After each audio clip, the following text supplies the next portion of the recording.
All right, looks like we're live. Thanks for joining us tonight. We're going to be talking about the recent projector comparison we did with the JVC NZ500, the Valerion Max, and the Epson LS12000. We did this over at a Kansas City member's house named Sheldon, his CARP on the forum, CARP. And these are 4 of the attendees. We had 8 there, but only 4 of us were able to join tonight. We're just going to kind of talk through our impressions and stuff. There's a big thread over on AVSForum to get like some details that people wrote up, their experiences and observations.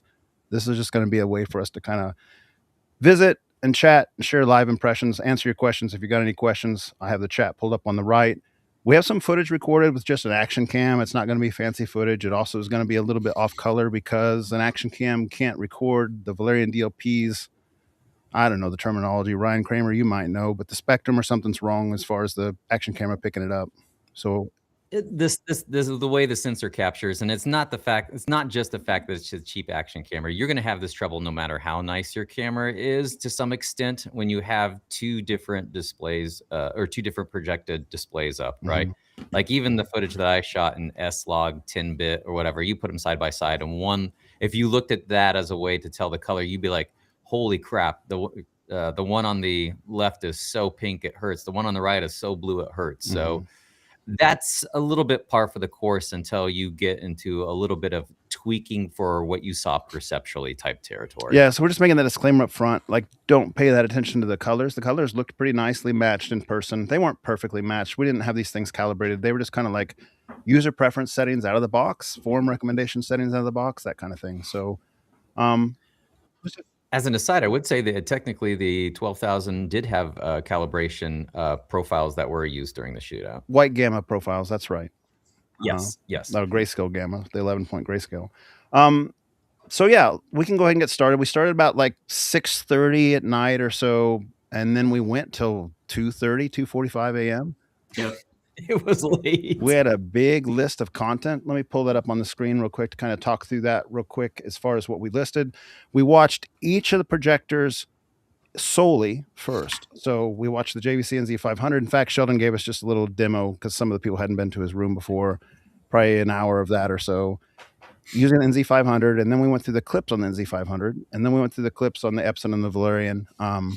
And so we watched each of them individually blown up to the full screen. He has a 158-inch CinemaScope screen, if I recall correctly. And it's a EN4K material. Is that right? I have to look at the thread again.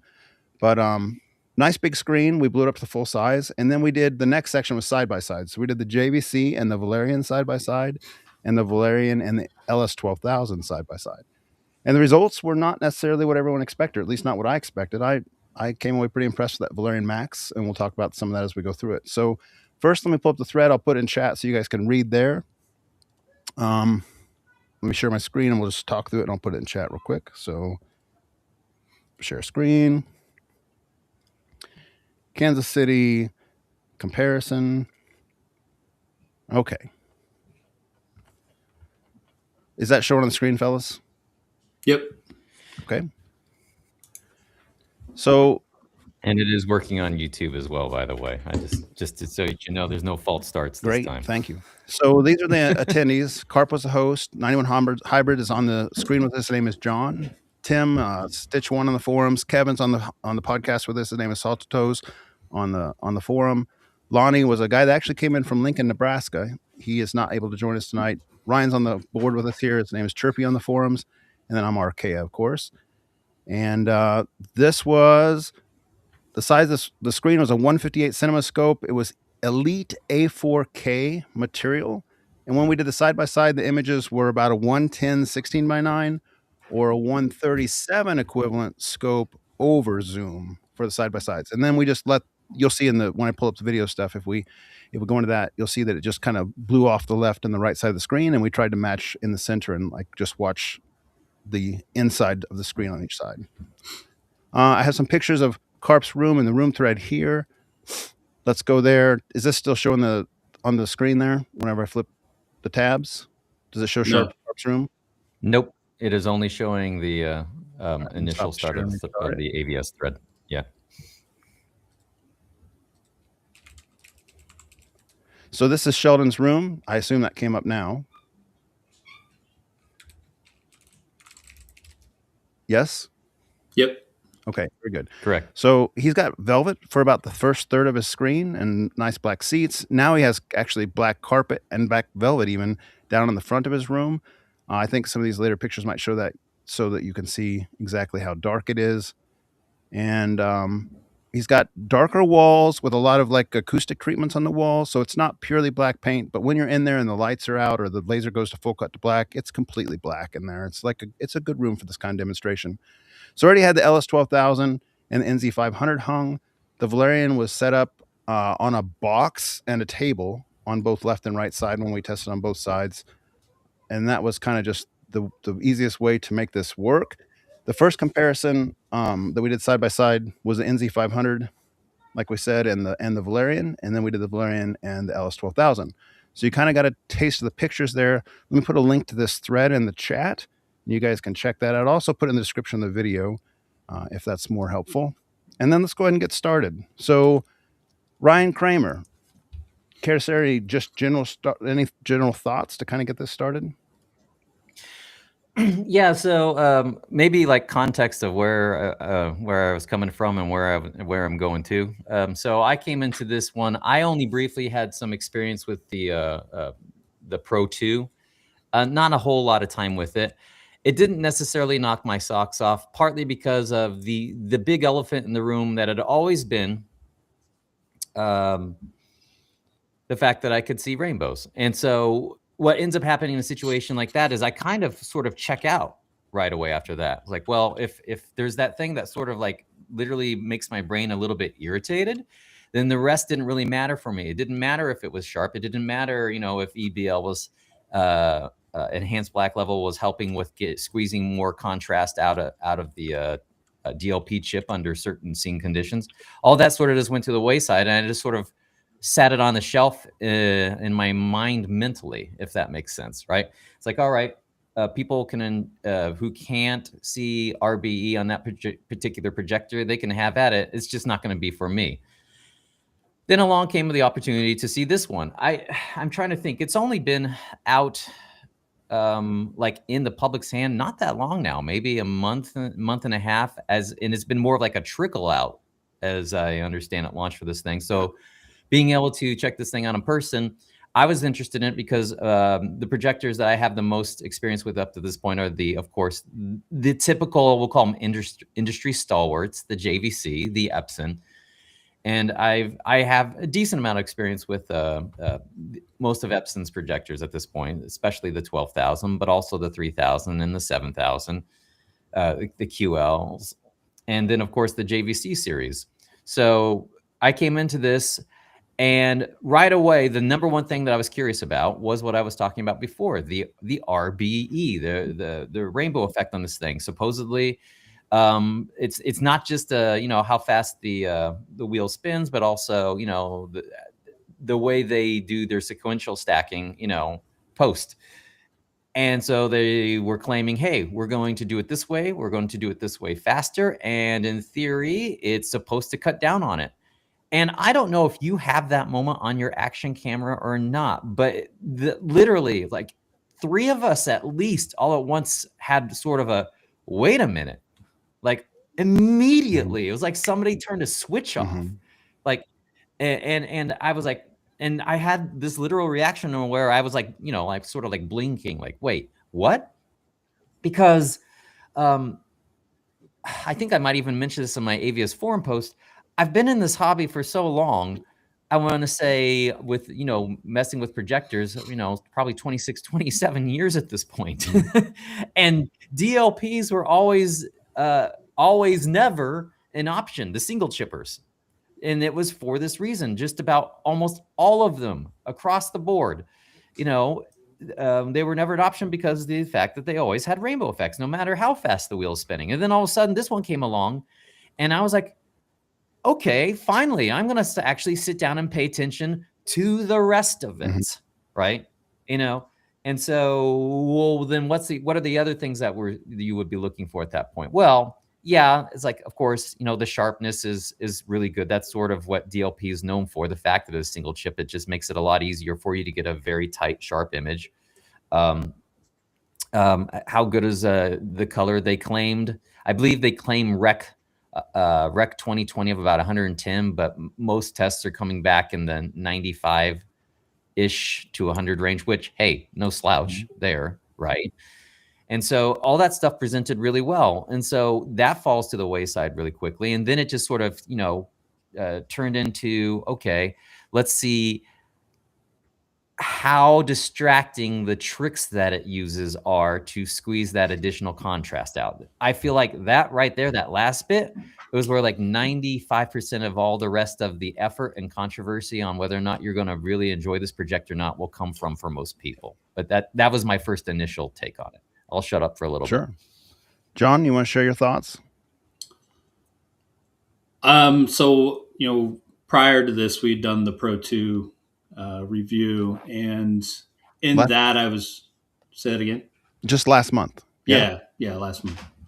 And in that, one of the things I took away was how more consistent the LS12000 was from a contrast perspective in dark scenes than the Pro 2 was. Not that the Pro 2 is unwatchable for me, but just a dark consistency was better on the LS12000 over the Pro 2 in my mind. So with the conversation that was around the Max and more with the use of a manual iris and specific cinema modes that was built into the system, would that bring a little more consistent black performance that I saw in the LS12000 that I didn't see in the Pro 2? And so when I got it home, I've only had it, I got it on December 20th and finally in my hands. I ordered it on November 3rd, I think, somewhere in there, November 6th. So the beginning of November, and to the trickle out that Ryan Kramer was talking about. And so I got it in the hands and, I got it set up in my theater and kind of the first thing I noticed was the black performance definitely was more consistent as far as going in and out of EBL. And so it wasn't until we finally got it in the room again, up against kind of what I at the time was leaving as the benchmark of the LS12000 and kind of seeing, how those compared. I was really quite surprised that I felt that the Max actually not only matched the LS12000 in that shortcoming that I had identified with the Pro 2, but in fact, in my opinion, did a better job on majority. And when I say majority, I'm talking 90+% in my mind of the black scenes or the dark scenes. So, so that was kind of what I wanted when I purchased the unit, and then I was pretty surprised at that performance level, just based off of adding an iris is really kind of the big thing. Now, of course, they've done software updates and stuff like that as well to improve EBL and color shifting and so on and so forth. But that was kind of my big takeaway from the night. And then, of course, how well the NZ500 looks. That's a great projector. Only real issue for me with that is motion, but we'll probably get into that later. And Kevin, go ahead. If you have to mute for background noises, I did as well, so we'll understand. Yeah. So I mean I haven't been to one of these shootouts before. I mean, I've been to M-Wave and I saw it there, and then this is the first one I've been to with the other guys. There was some time that I saw the Valerion Pro 2 at Ryan's house when somebody brought it. I think we were there for just looking at Ryan's screen, but somebody brought it, and so we took a look at it. My first impression of that device in particular was that it was burning my eyeballs. It was I mean, there were rainbows too, but it was just looking at it was painful. So when I saw the Valerion Max, I was very surprised that the rainbow effect went away. Like, it was there, I think, when we first started the night, because it might have been turned off, but it as soon as we got out of the menus and started watching stuff, it was gone, and I couldn't see any rainbows after that point. So some things that I noticed, I've seen the NZ500 before. I've been to Sheldon's house. I've watched actually a movie on it, so I'm familiar with it, and it looks really good to me for what it is. Like, I'm actually very surprised at how good that projector looks, especially in his room. It's all dark and everything. When you're talking about the Valerion Max, there were some things that stood out to me that I I mean, I was looking for the rainbows and I didn't see them, so that was good. Some things that I didn't want is like the colors were weird in certain spots. I feel like they didn't match with what I expected to see in those scenes. In some places, they seem like washed out, and in other places, they seem like they were brighter. Like you had more red in some spots, and then in other spots you had like no color. So I was a little surprised by that. The They're also, let's see, like the backlight dimming. I don't think I would like the backlight dimming personally, because it loses some detail in the highs where there's a lot of color that would normally be there, but with the backlight dimming on there, the EBL they called it, enhanced backlight dimming. I feel like it wasn't giving the same brights that you would get in the same colors from those brighter lights in the scene as you would see in there. But the darks were really good too. So then you got like darker spots. There were some other things I noticed too, like the when there was white dots or like text, you could see this kind of white like color bleed on them, where there's like a pink on the side of it and stuff like that. And then some other things I noticed was like the tone mapping was actually, I thought it was pretty good, but it was also kind of weird in some spots. But it did some interesting things that the other projectors did not do when shown bright scenes. And the place we saw it the most was that Vegas scene. I have a little bit of footage on that Vegas scene we can talk through a little bit too. Yeah, you know, one thing I learned from this little shootout, and I've seen it in multiple shootouts, but I think this was one of the strongest of that, kind of confirming this idea, is that people see differently. I mean, you kind of take that lightly, but it's really legitimate. And so that red tint that we talked about, for instance, I didn't see that at all. Like the Valerian image to me looked the same color as the other units, or generally speaking, but like the camera picks up that red tint like real strongly. It presents to me as a slight pink tint wash on all grayscale, and then goes from I yeah, got so it on the that's true. Pro Yeah. 2, but I didn't get it on this Max. And so that was one of the reasons I didn't like the Pro 2, is because the colors seemed very unstable to me. Like they were constantly kind of shifting and moving and just yuck. But I didn't get that on this. Now, because I didn't get this on this, and everyone in the room was seemingly pretty complimentary, saying they're not seeing rainbows that are obnoxious, at least to the point of like taking you out of the mode. Tim, one of the guys, and I was hoping he would be on here tonight, but he's not able to join us. Somehow he realized that he sees, and like the camera, and it's kind of a funny story because he was thinking that the Valerian was way too red. In fact, at one point he said, "Are you guys gaslighting me? Because I see what the camera sees." So he's holding up his phone and he's like, "This is what I see." And we're like, "No, we don't see that." I'm not going to say the word right. Maybe one of you guys can correct me, but metamerism or something like that is the term that they use on the forums. And it's because our eyes don't see like a camera sees with the specific wavelengths in most cases, but somehow Tim sees that way. So the whole night he was thinking like the colors were way off, but they weren't for 7 of us. They just were for him. Now, this goes further into like frame interpolation preferences. We had kind of a mixed group on whether they liked frame interpolation, on which projector they liked it best on. The Valerian Max, I should say, did very well, I thought, with the frame interpolation. It was probably my favorite of the night.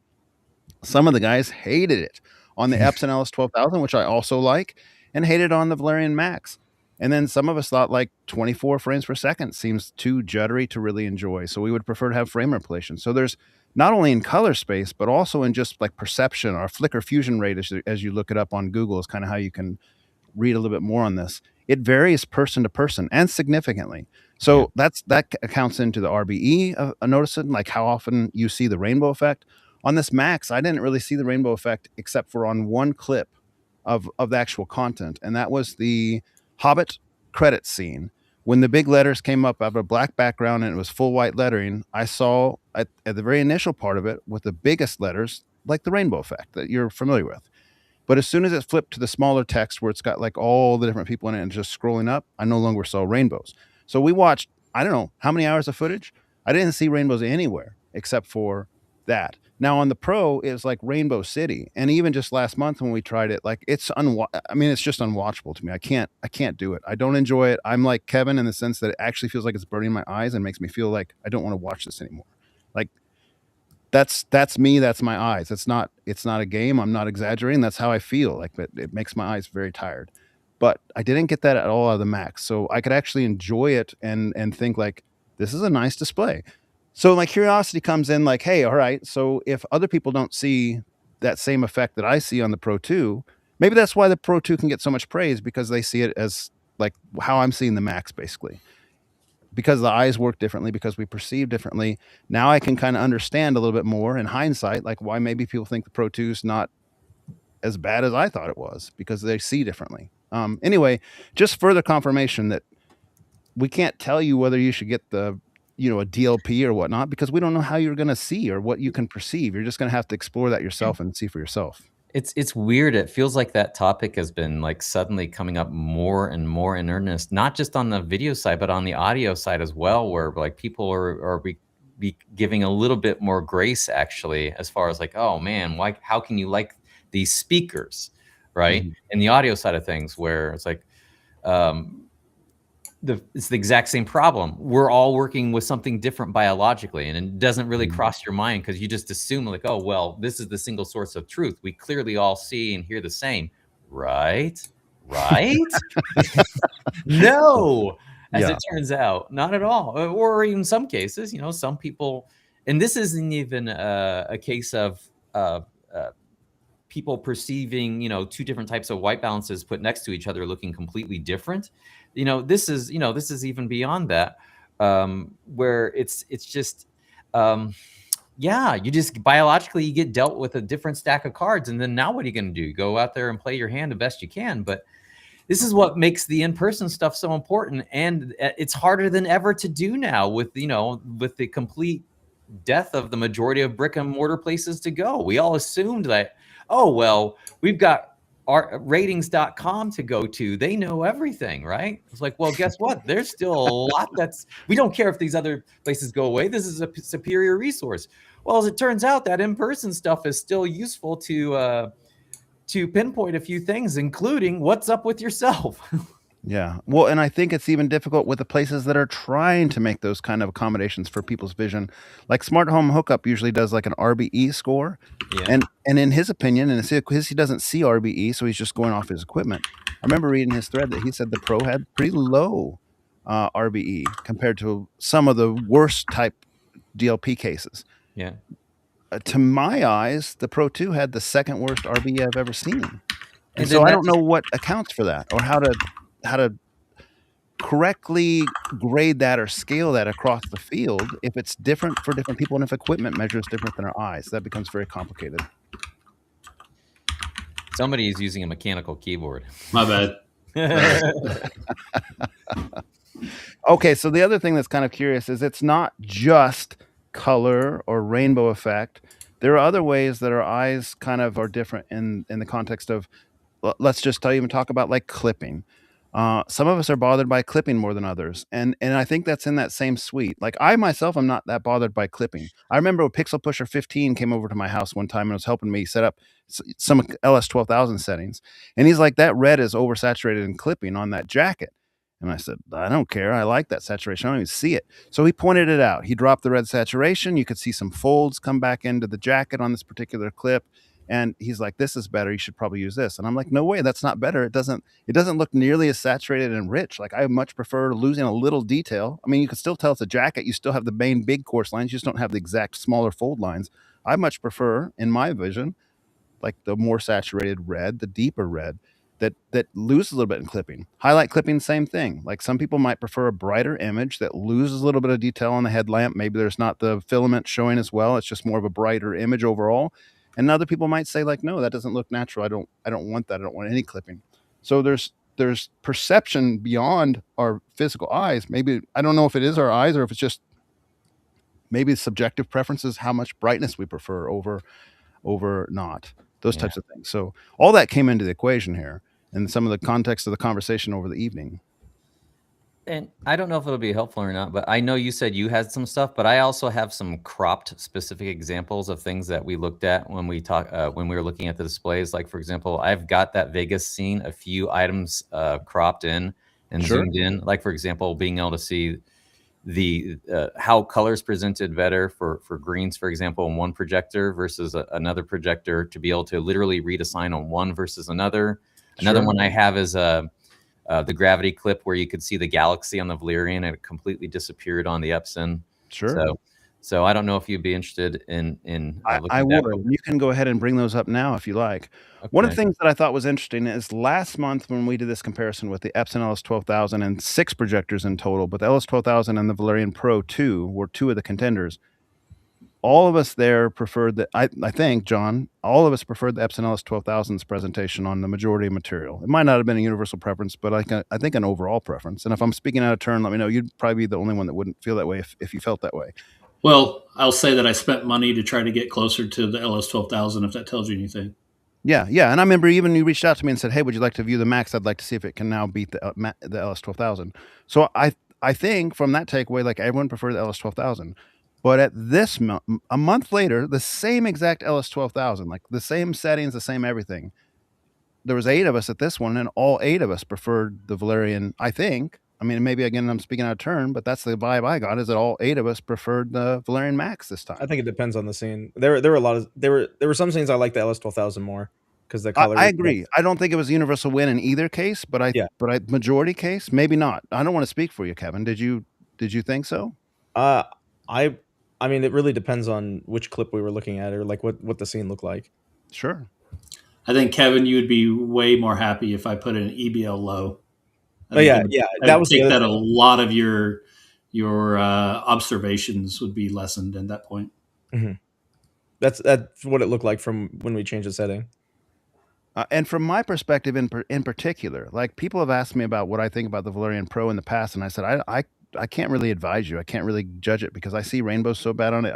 I don't know what to tell you. Like it's not something I could own. Now that I've seen the Max, like absolutely, it's going to go in my recommendation list as far as, hey, this only costs $3,000 or $4,000 depending on the sale you find, and it packs a lot of punch, and it's nipping, not equal to, but nipping on the tails of the NZ500, which costs 50% more, almost double in some cases, depending on the sale you gather, because the NZ500 can be $7,000 MSRP or $6,000. It's on sale for now. And the Valerion could be $3,000 or $4,000, basically. And if you got the Kickstarter price, you got a super deal on it. Right. I would say right now the bottom of the Max that I think is going to be around 4,000. We'll see how that goes as they continue to sell them. So at minimum 50%, right? Because it's $4,000 versus $6,000. I do personally think, and not to jump to conclusions to the end of the show, but personally I think the NZ500 was the most stable platform there by a large margin and the best overall projector. So of these 3, I think JVC is really they've had a lot of years now to perfect this, and they've got it down pretty good. Their native contrast is the best. Their tone mapping is the best. They don't have any like tricks that they're pulling. It's just native contrast based, and it's a really stable, mature platform. But it costs something. You're paying a little bit more for it. It is what it is. So, Ryan, you got your pictures ready to go?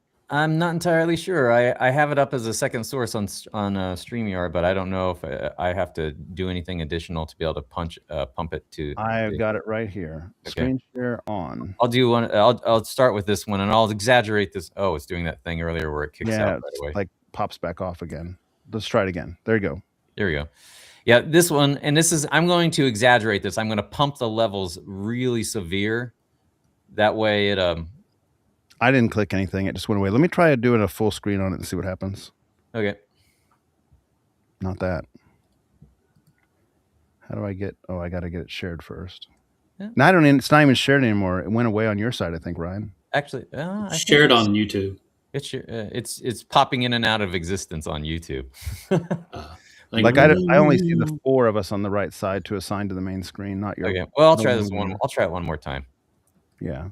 Sorry, audience. It was doing this earlier when we were trying to share a screen. It would just stay up there for a moment. Oh, technology is infallible. Clearly, it's the users. I clicked once, hands off. It pops up. Not clicking anything. Cool. So I'm going to take the levels on this and I'm going to really crank it up. It didn't look this terrible in person, but I'm going to make this more obvious. The Valerion that you're looking at is on the left-hand side, and literally the entire shape of the galaxy. This is, I believe, the movie Gravity. Mm-hmm.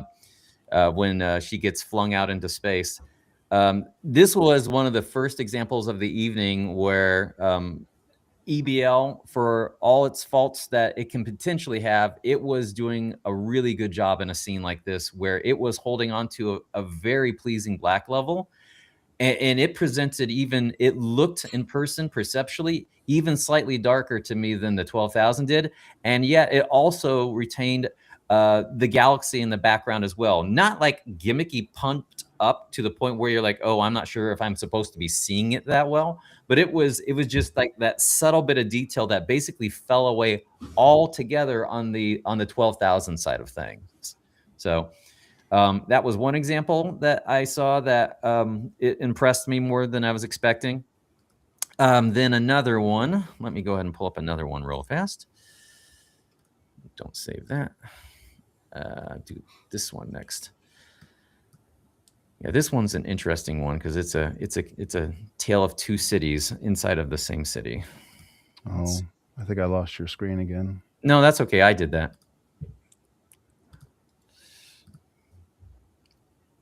All right.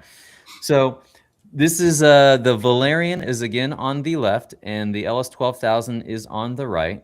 And this is super zoomed in. I think this is like 200 or 300% on a photo or on a video still, right? It's very small on the live video is what he's saying, for sure. Like it's just one little tiny spot in a giant overall zoom. We'll show it in the full context later. Yeah, and this zoom in is just to sort of help that context later as well. But most of the time, and this will be partially due, of course, to the fact that the Valerion does have a larger color space depending on the type of content, you could see the individual color information a little bit better. And then, fingers crossed that YouTube doesn't screw us over too badly, but especially in situations like this on the left side, you can see the individual elements of the light that are filling in the eye in the blue area. You can't see that at all on the 12,000. It just literally disappears. It clips it all together. That was Nor also on the NZ500. NZ500. Okay, yeah. Yep. Yeah. It was only the Valerion that had those little light bulb details. In addition to that, but the funny thing about it was in other situations, depending on how the EBL was working, you would get some things that get pumped a little bit too high, even though it has a larger color space.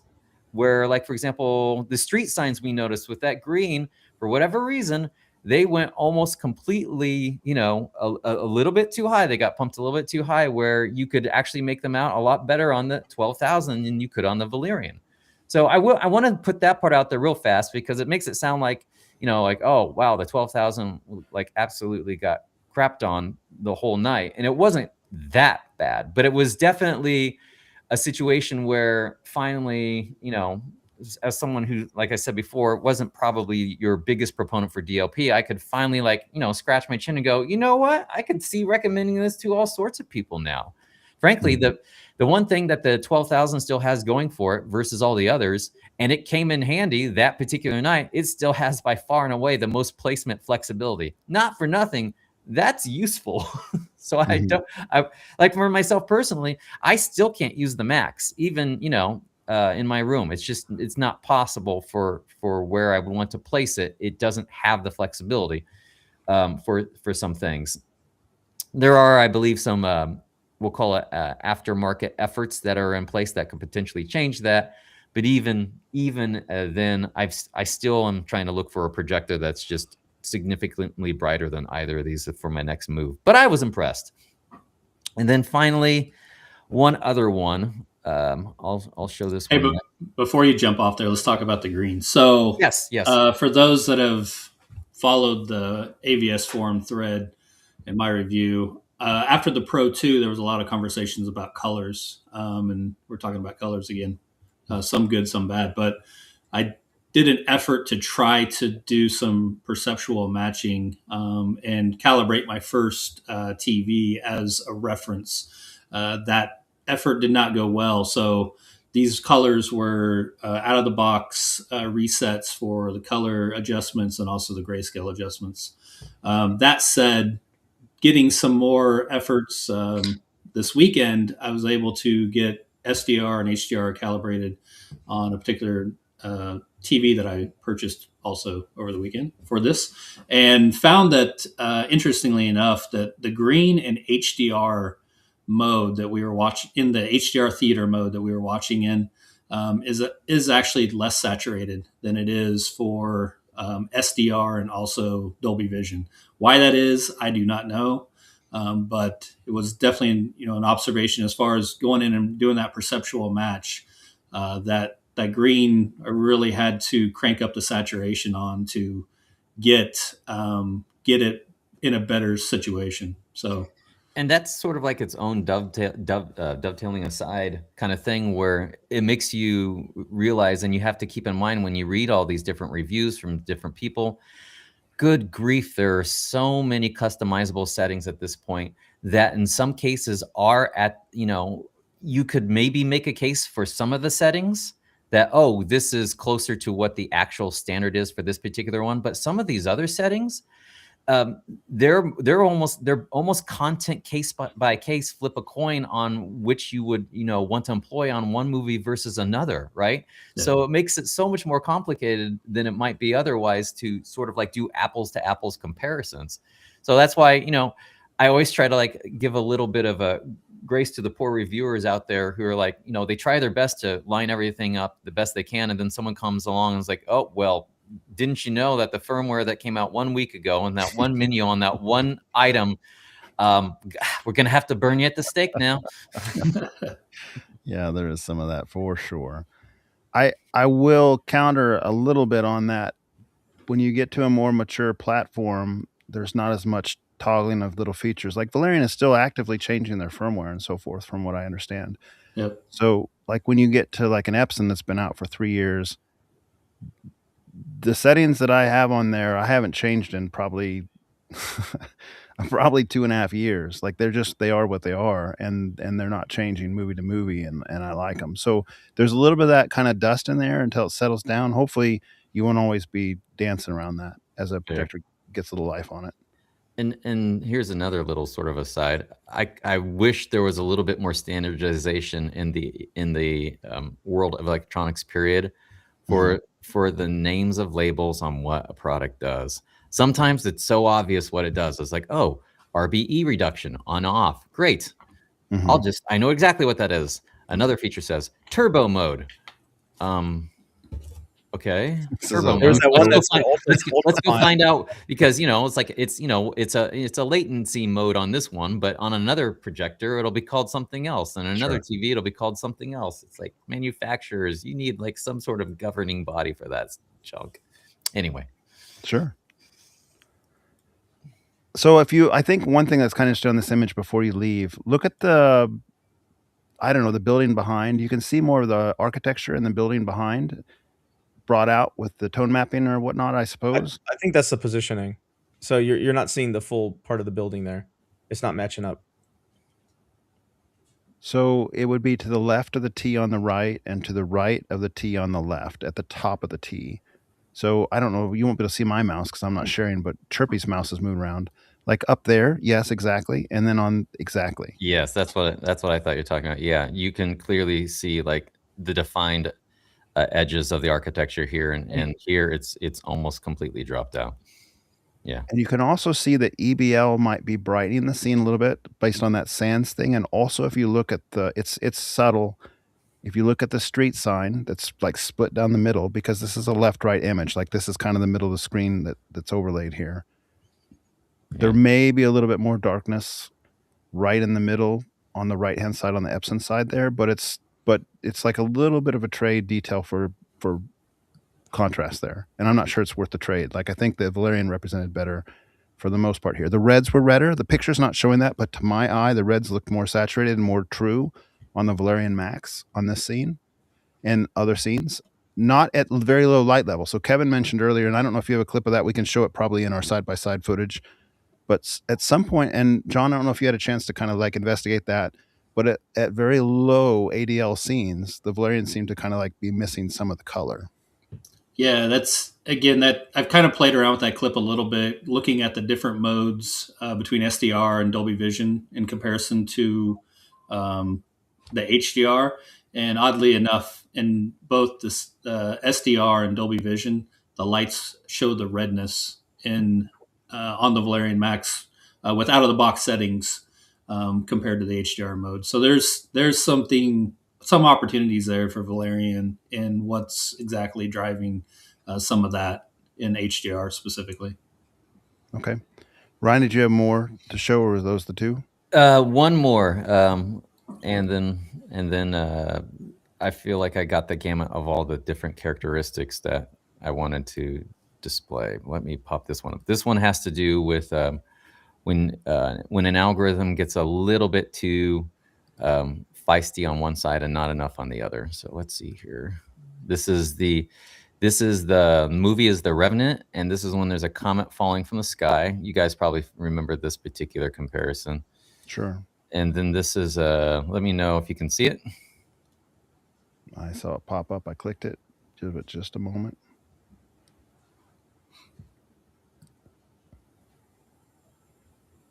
We can see it.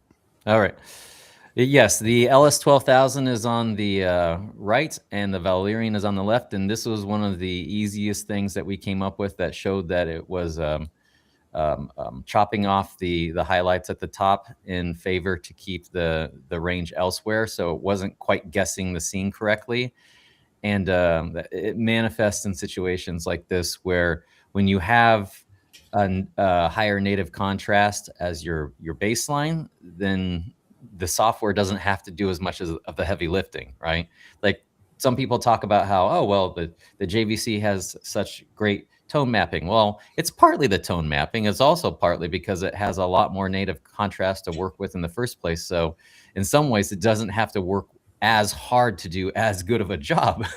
So there's that too. But yeah, I wanted to pop this one up just to make sure that that was represented in the conversation. And ignore that color difference again. That's the camera Yes. picking it up. It was not distinct like that. I mean, that It looks was like not distinct like that. Correct. crazy, but it didn't look like that in person to our eyes. It looks, unless you're Tim. Yeah. Poor Tim. And we can trash him because he ditched us. So now game on. Yeah, this is one of those cases where, and with the settings that I had with EBL and high, you're right that there's lots of conversations, specifically in the owners group, around clipping of highlights, and this is definitely one of those scenes where EBL high with the tone mapping that was currently available in this version of the software of the firmware will definitely clip. Now, moving that to low is a much better for this highlight. Reason I personally don't like low is I don't like the speed at which it goes in and out of EBL. So it's a little slower. It's a little slower to engage, a little slower to come out. So my preference is high, with knowing that I'm going to have some clipping issues. Yeah. Okay. I can bring up some of that footage that I had, and we'll just talk through some of that. One of the things I kind of wanted to mention, so in one of the Valerion threads, or the active Valerion thread, I think it was that one, there was a gentleman talking about how the NZ500 could not possibly be bright enough for 158 inches to be enjoyable, and that was the wrong projector for that task. And I countered and said, hey, I've been around projectors. I've had projectors in my home theater for 23 years at this point. And I've been in a lot of rooms, and I've seen the flagships of all the different projectors. And I've seen every projector that's a flagship except for the Christie Eclipse, which is supposed to be the best projector. It's like $400,000. I've not seen that one yet. But I've been around the block, and the NZ500 in Sheldon's room is flat out perhaps the second best image I've ever seen. And so I can't agree with him at all that it's not capable of doing a 158-inch screen in Sheldon's room. And I think part of that is, probably a good majority of it actually, is that front third of the room being velvet. And so it takes away all the ambient light, and it just looks so much brighter for that. Because even in my room, I don't have velvet in my room. You can see it's a dark room, but it's not velvet. And I have the NZ500 in here as well. I liked it so much at Sheldon's room, I went and bought it like that same week. I said, that is fantastic. And I had an NZ7 at the time, the RS2100. So it's not like I was unfamiliar with JVC. I thought that's next level. I bought it. I got it here, and some of you guys have heard me say it before. I thought, man, my unit's defective. so, so I asked Sheldon, like the very next day after I got it, I said, hey, can I bring this over to your room and validate something's wrong with it so I can start a return process and get a new one? I brought it over there, and guess what? Fine. Yeah, it's not just acoustics where you say it's the room, stupid, right? Yeah. I mean, it was worlds better in his room, and we did it side by side, and you couldn't tell the difference, and it was like, dang it. so then I got a little bit of velvet. I bought a black carpet to put down in the front of my room, and I put some velvet curtains up on the sidewall. I'm covering in like 4 feet in my room, 3 feet in on one side, 4 foot on the other. It's not enough. It helped because I had a white carpet before and I didn't have any of the velvet treatment up around the screen, but it's not enough. To really do those JVCs justice and to like put the best because your room is the limitation on the JVC contrast. It's not the JVC in almost all cases. The velvet makes it be the JVC is the limitation. And it's a nice limitation to have as far as projected in the projection world.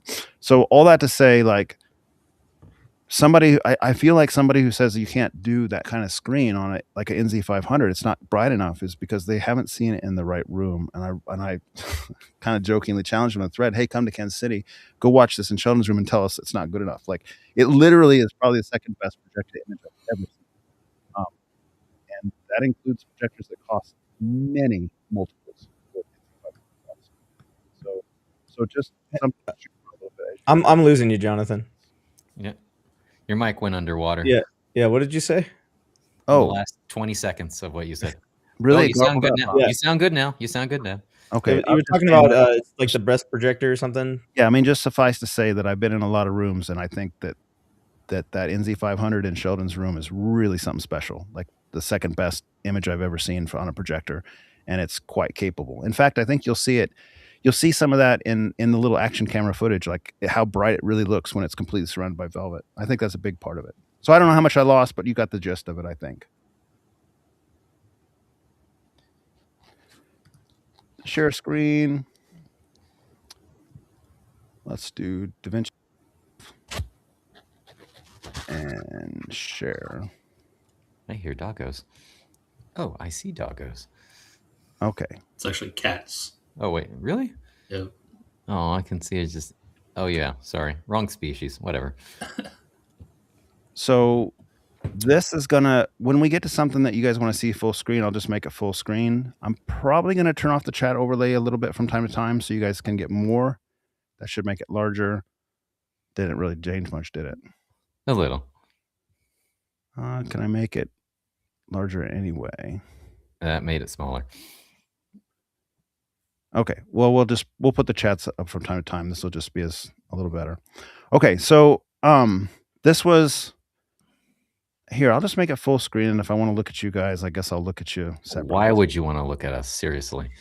Let's try this. And it's still not big, is it? If I push F11, it will be, though. Do it. Not F11 there. F11 on the...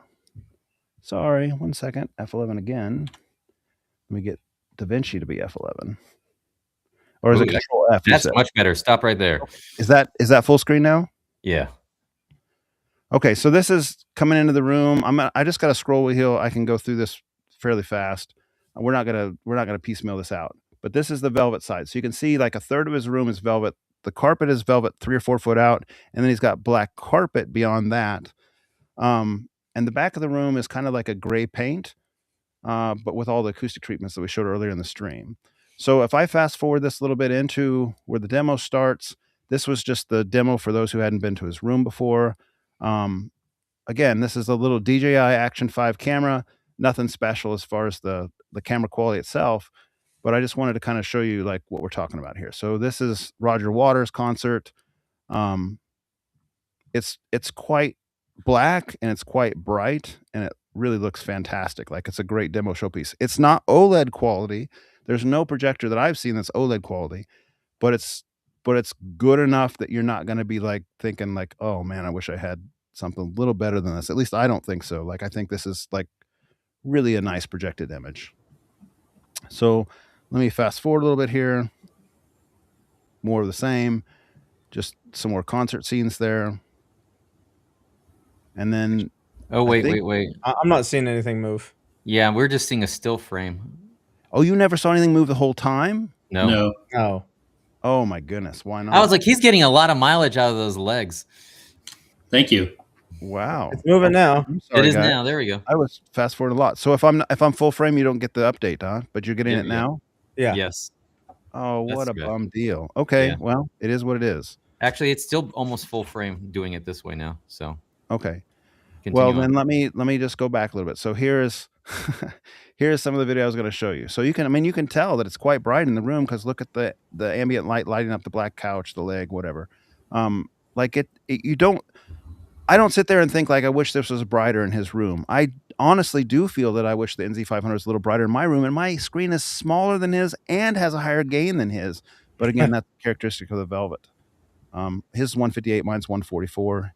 I think his gain is like 0.7 and mine's like 0.85, but his still seems brighter because of the Velvet. So hopefully this is kind of getting a little bit of a taste of what I was talking through that you guys weren't seeing before.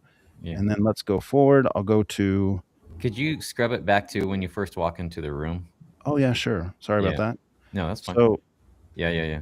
here is Yeah, the walk right there. into the room. That's the most useful part right there to just give you And an idea of the so layout. here's like the third of the room being velvet, right? He's got velvet Yeah. for the first 3 or 4 foot, and then there's a black carpet on the ground in front of that. Yep.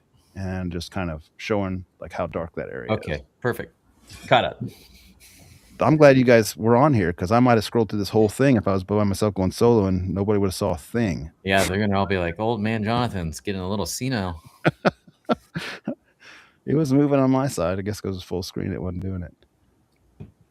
Okay, so here's more. I mean, like, let's see if we can get some of these signage that come up there.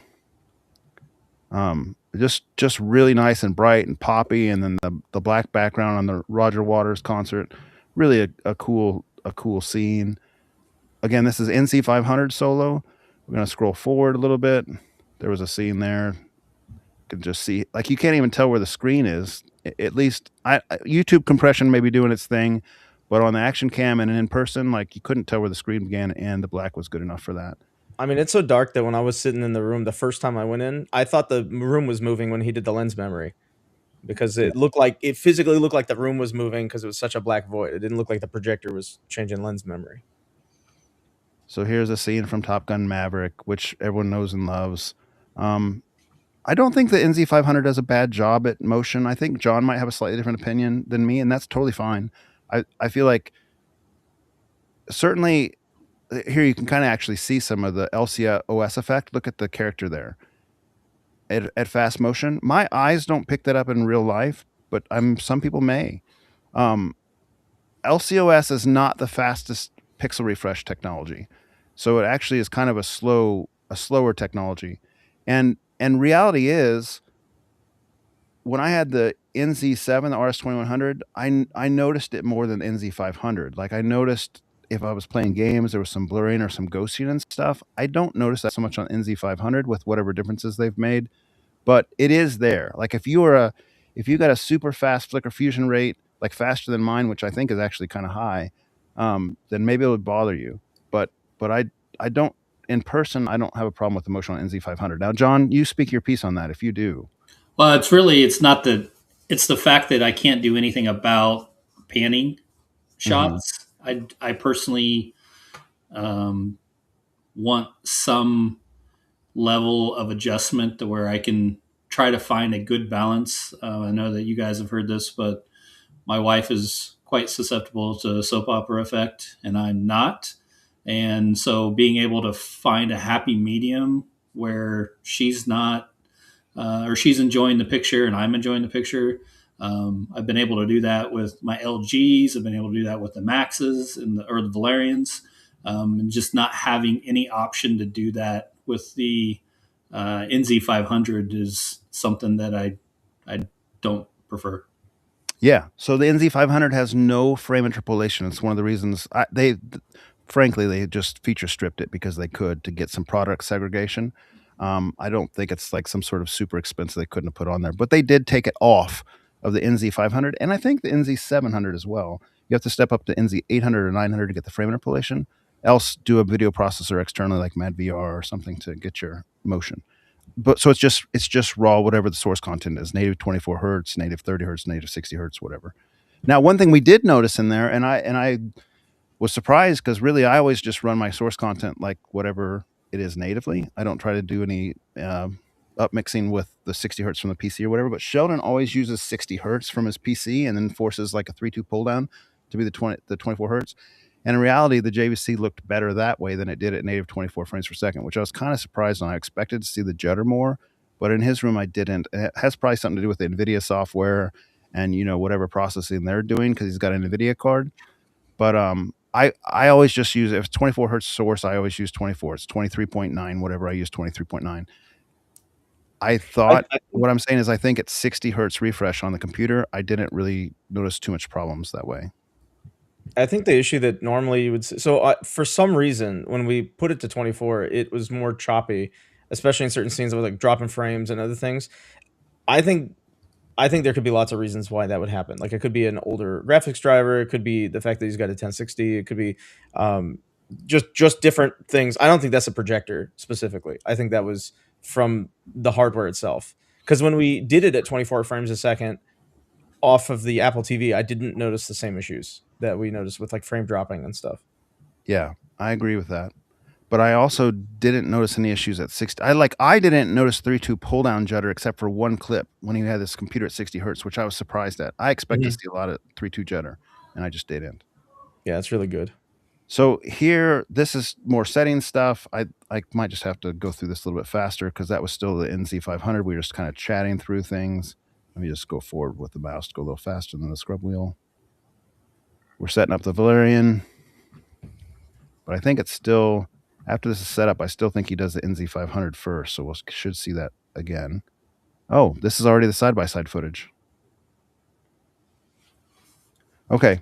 So actually, while we're talking about brightness, before you get too much into the side-by-side, can you go back to the Valerion when we had it full screen? Yeah, I wonder if I was seeing, when I told you that this is Valerion full screen stuff. Yeah, because I was in the menus right there. I didn't know if you had any of the I thought I for sure had footage. I don't know how I don't. And I should have LS12000 footage. Maybe the clips didn't import in the right order or something. We might catch them later. Like I just grabbed the whole pile and dropped them in here, but maybe they didn't go in order. Yeah, we might have to come back to that. This is one of them, but it's a very short clip. Yeah, I do have footage of each of them solo. But it's going to go straight into the mix next, I think. Okay, so this is where this begins with side-by-side. The NZ500 is on the left and the Valerion Max is on the right. If I've said Pro through this video, I might have misspoken. It's always Max, so exchange that in any case. Pay no attention to the red color unless you're Tim Miller because we didn't see it look like this. It looked pretty similar between the two. Not perfectly color matched, but a lot closer than what the video shows. But what you're looking for here, what you're going to see is some native contrast differences as much as can be determined through an action cam and maybe some EBL type things, like see when the menus come up how much EBL like loses the contrast because it goes back to the more native contrast. But when you're actually in the scene and there's no menu up, look how much the frames match pretty well. Like the black background for the CinemaScope content and the 16:9 screen, it's pretty reasonable. Anything you guys want to talk about on this scene? Like I had some observations I'll share, but I don't need to lead that. This is where I noticed it was a lot of gray in there, but again, it could have been the EBL setting in the Valerion Max. Yes. Yeah, specifically when it shows the cave and it's doing the lighting up of things. That was one of the better torture tests for shadow detail of the evening, where you can see like the minerals and the cave walls, like, or even farther back than that one. Okay. Right. Let's see here. Well, when it opens up to there, yeah, right right yeah, here. yeah. Yeah, Except we that gotta was get one of the more best because examples of that's the kind whole night of spoiling it. like shadow detail, and then just a little bit of specular highlight pop. And that was one of the few scenes where the JVC flexed its muscle a little bit to be the only one that like got even close to me being able to appreciate the scene. But a lot of the rest of the scene wasn't half bad on the Valerian. Just those particularly bad scenes like that, or like the beach scene in Moonlight on House of Dragon, scenes like that where it's getting so ridiculous, where your average nit level for the scene might be 3 or 2 or even below 1, which in some people have rightly pointed out can even be considered breaking mastering standards. They're so low in their light output. But yes, the JVC did, I thought, the best in that one. I agree with that synopsis on the JVC doing the best, but I do want to point out I thought the actor's face was a little bit plasticky on the Valerian Max, and I don't know if that was something that could be fixed or not. I also noticed that the tone mapping, and we're not seeing it in the video very clearly, but the tone mapping was such that he seemed like he was in a much brighter environment, or perhaps the way the I think it would be tone mapping. In general, like his costume, you can kind of see it here. It just was much brighter on the Valerian Max, like not brighter in the sense of like if I took up my light meter brighter in the sense that it provided more detail. Like it raised the detail level on the scene to be brighter through the course of that quite a bit. In the cave with the mithril that the guys were talking about earlier, uh, JVC was the clear winner there. The Epson was kind of like grayed out, and the Valerian was like much lower contrast than it should be compared to the JVC. The cave was very dark, and I don't think that picks up as well here. There were some nuances definitely between the way these projectors presented on this scene. When they open the cave too, and you see that those like blue lines that are really bright, you saw a lot of contrast with the JVC, and so that was the first one we saw it on. And there's like this epic music playing, and it looks cool. And then I saw it on the other projectors. I didn't feel the same feeling when I saw it. Now, obviously, I've seen it like 2 other times, but I also agree with that. I also thought in the Valerian for this one, and again, this could be the EBL in this particular time that we did it, but the guy looked like he was, he aged another 20 years, not in dwarf years, but in human years. All the gray, like the hair had like grays in it and stuff. But this is all like, those are things I noticed when I was looking at it. Yeah, so here, I mean, again, it's going to be hard to actually determine, but the screen on the left looked like really, really dark, and the camera's doing trickery. It wasn't blue like that. And the screen on the right was just kind of more gray. It wasn't purplish, at least in my eyes. Yeah, it wasn't So, purple. so the camera is doing some weird trickery. But here's an example. Like it just looks like, see, like the Valerian looks brighter, like it brought out more detail in the image on his face, and that was pretty consistent through this clip. I don't know that it was always good because it seemed like sometimes it was a little bit too much compared to like what it would be natively, but it was definitely a distinct difference. So that could be where you get into. I was running medium on the active contrast. That's not the right name for it off the top of my head, but where if I turned it off, it might have been a slightly closer representation. Also, I had dark detail on, so I've went back and looked at this clip specifically, toggling on and off those settings. I didn't see a huge impact, but that said, there may have been a slight impact. This is not going to be real time, although I guess I could push play and show you. We didn't do any like latency checking or performance mode, gaming mode, but we did notice like in just default out of the box, there's no latency settings on JVC to even change on the NZ500. On the Valerian Max, we talked about on the thread today, there is like a DLP turbo mode that would be low latency. We didn't do that, so this is without that. But now this is natural. So on the left is NZ500, and on the right is the Valerian Max. There's the latency difference in whatever is just kind of the default settings. Yeah, so I've looked into that a little bit further and got actually looked back at some of the hookups information and testing that he did. And in a theater mode like we watched it in without any game mode or DLP turbo or high refresh rate, the latency on the Valerians are around 138 milliseconds. And so that's really, I think, driving kind of what you're seeing there. Now, on that subject, and that's at 4K 60, You turn on, you go into PC or game mode from a picture setting. That same latency drops to 34, and then as you turn on the DLP turbo mode and the high refresh rate mode on a 4K 60 image, that drops the latency to 18.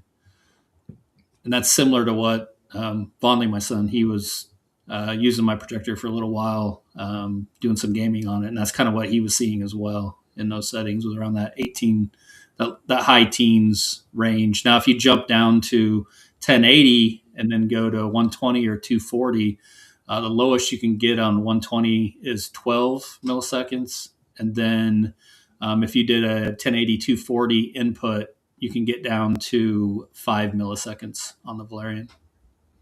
No, 5 and 12 milliseconds, even 20 milliseconds. Nothing wrong with that. Those are nice. So on this one, it was a pan scene. You're not going to pick this kind of thing up on a motion camera, on a camera, because it's not going to just see what your eyes see. But again, people prefer different things.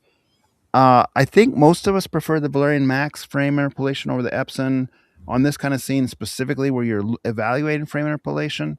The LS12000 did better than NZ500. NZ500 did the worst because it doesn't have any frame interpolation. And what you'd see in person was like when it would go across this guy's head, for instance, his head would be bobbling back and forth real fast mechanically with like a 24 hertz native thing with no frame interpolation. And it'd be relatively smooth with the Valerion Pro or the LS12000. Now, I wonder if earlier, when I told you that I was seeing some of the LCOS blur, I wonder if that was actually the DLP, because I think my clip's imported out of order. Because look, here's the DLP, and it's got that same color. We'll have to see when I'm not seeing the LCOS blur here. So I might have misdiagnosed that because the clips didn't come in the order I thought they did. We can visit that more as we go through here. I didn't mind the 24 hertz not interpolated version on the NZ500 or any of the projectors. I thought the motion was fine. For most material, I thought it was fine. I thought that old clip was insufferable to watch. It just in regular 24 on the projectors. I think that was such a good torture test. I don't think that's completely fair to, base something, off a single clip when most of the time it's not going to bother me that much.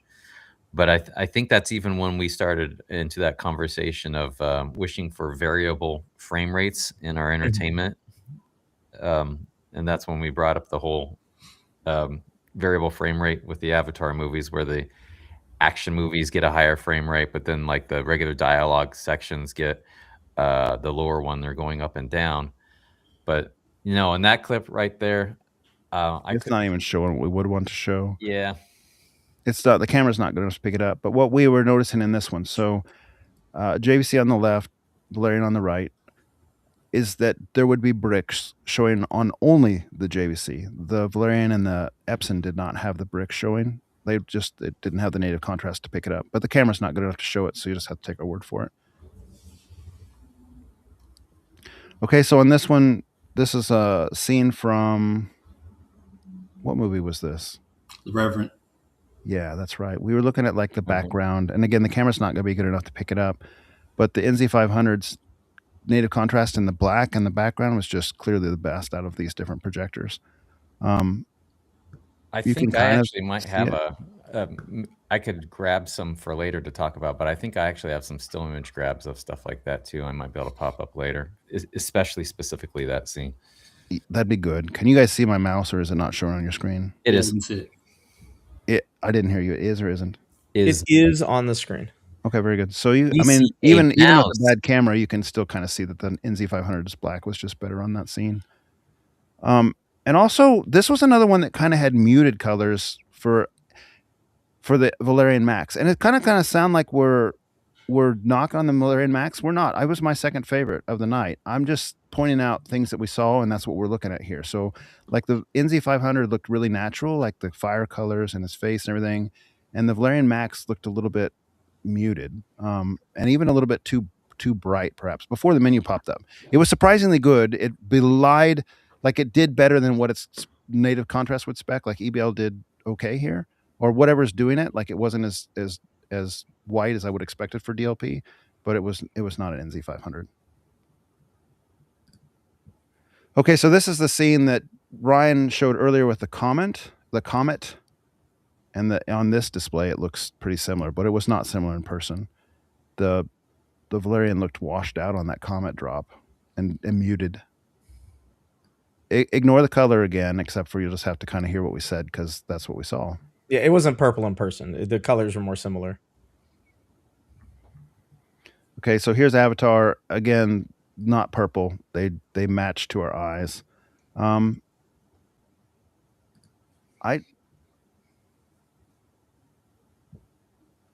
can maybe see a little bit more detail in his face here, right? Like more clarity on the little dots and stuff. I don't know. I didn't think there was like a gigantic difference between the two here. The star field was better on the NZ500. You can clearly tell here it's more black. But the Valerian was not like unwatchable in any sense. Like I enjoyed the picture on both, especially when we did them solo. Like, you know, that was one of the reasons I wanted to do it solo, is because sometimes when you're doing side by side, you think, well, like this projector smashed that one. But if you're watching it solo and you don't have the frame reference side by side, you're not like thinking about like, oh, that contrasts a little bit better. You're just enjoying the video. So there's merit to doing both, because sometimes these little side by sides make us into like critics that we otherwise would not really care to worry about. The thing that was also better about having the full screen is you got to see it on the full screen instead of the side by side where you're seeing a quarter size or a third size of it versus the full screen, because the light reacts differently depending on that. If you remember the JVC, when we made it smaller, it had a lot more light output, and when we pulled it back, you could see the light get dimmer and dimmer as it went back further. Yeah, and I thought this one is particularly interesting because look, you can tell clearly that the Valerion has worse contrast than the NZ500, but at a certain point in this scene, and maybe John knows how to speak to it better than I do. Look right here, it's flip-flops. And now the Valerion has better contrast than NZ500 for a little section in this clip.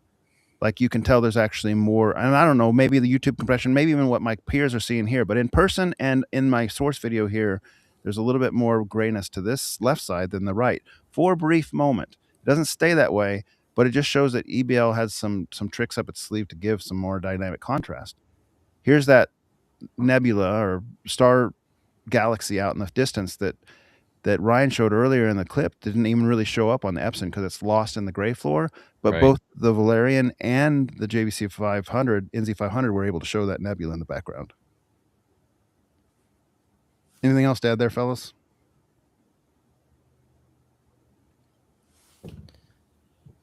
Nope. Okay. No, sir. Silence is agreement.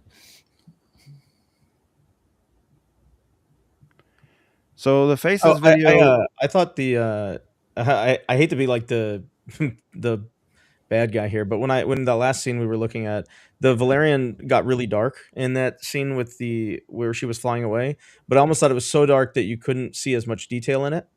It was harder to notice with the side by side, and that might just be because there are two projectors putting light in the room. But when it was just by itself, especially when it was further back in the back of the room, I noticed that it was much darker in this scene where she's flying back.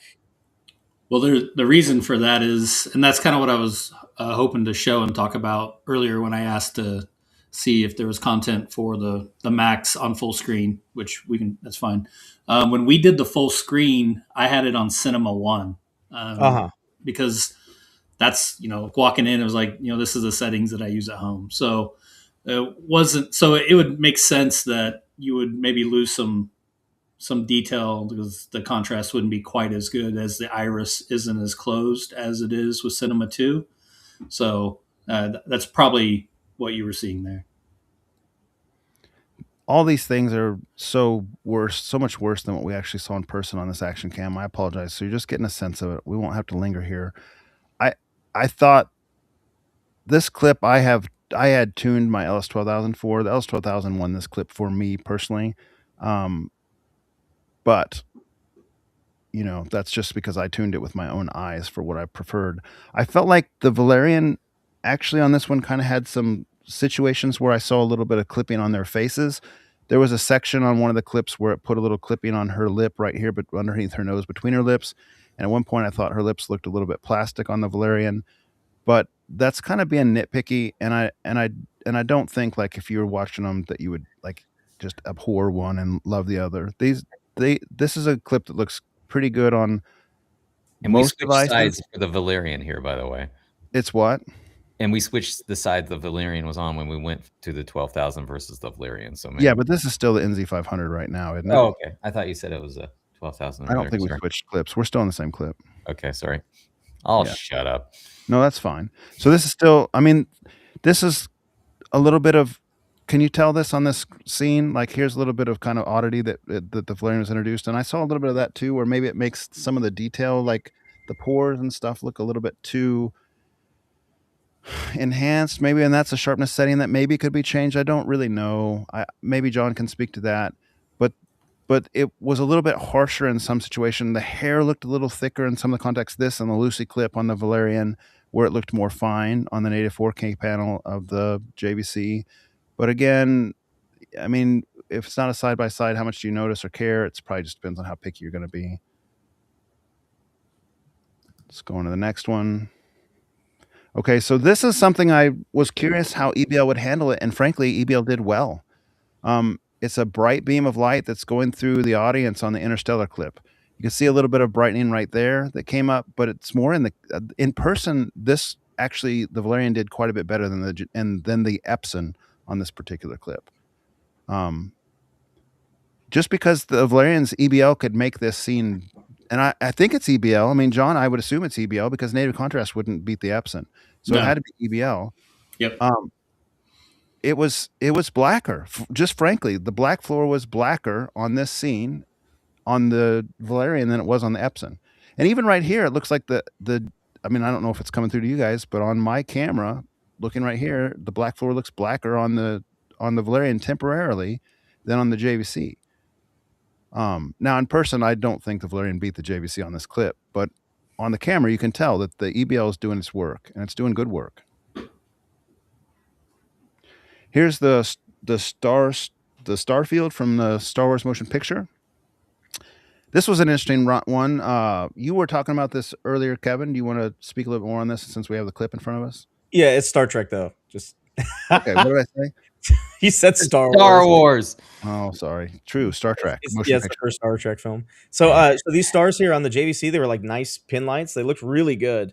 I was actually very surprised. And then on the Valerian, for some reason, there's like can you zoom in on that somehow? Because because on the sides of those white dots, you'd see like a color bleed, like a magenta color or something like that. And so it wasn't a white dot. It was kind of it looked like I needed to focus my eyes or something. Like, you know, if you had glasses, you got to clean them off or something. That's what it felt like. Like I was just not able to focus correctly on the white light. But it's because either it's like an alignment issue or something else. But that's what it looked like. Like it wasn't 100% aligned at those pixels. We even tried turning off the 4K mode where it does the e-shifting. We turned that off, and that didn't fix it either. I think that's another one of those things that maybe in a vacuum, and when I say that, I mean when you're watching it solo, you might not notice that, but side by side, you did notice, and we all noticed it and talked about it. But I mean, when we were watching that clip solo, because we watched all these things solo, did you have a problem with it solo? Did you think? I'm checking my notes right now. I think I did, but like I'm gonna check my notes.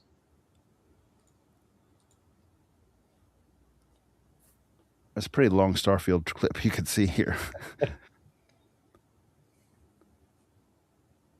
And when I single out Kevin on that, if you guys have anything that you want to weigh in on, by all means, Ryan or John, you can opine as well. No, unfortunately, my observations on that clip were identical. Like, I don't think it was a really easy thing to see in person, which is why everybody in the room was like, yeah, the JVC clearly looks like, you know, pin lights. Yeah, I noticed it solo. It's in my notes here. Yeah. Okay. So this is Suzume. How do you say that, Kevin? Suzume. Okay. And it's meant to be a real bright highlight clip. It's got like brilliant blues and just kind of showing the brightness of the projectors. And I think, Ryan, you mentioned that you were looking at like detail levels and stuff on here as well.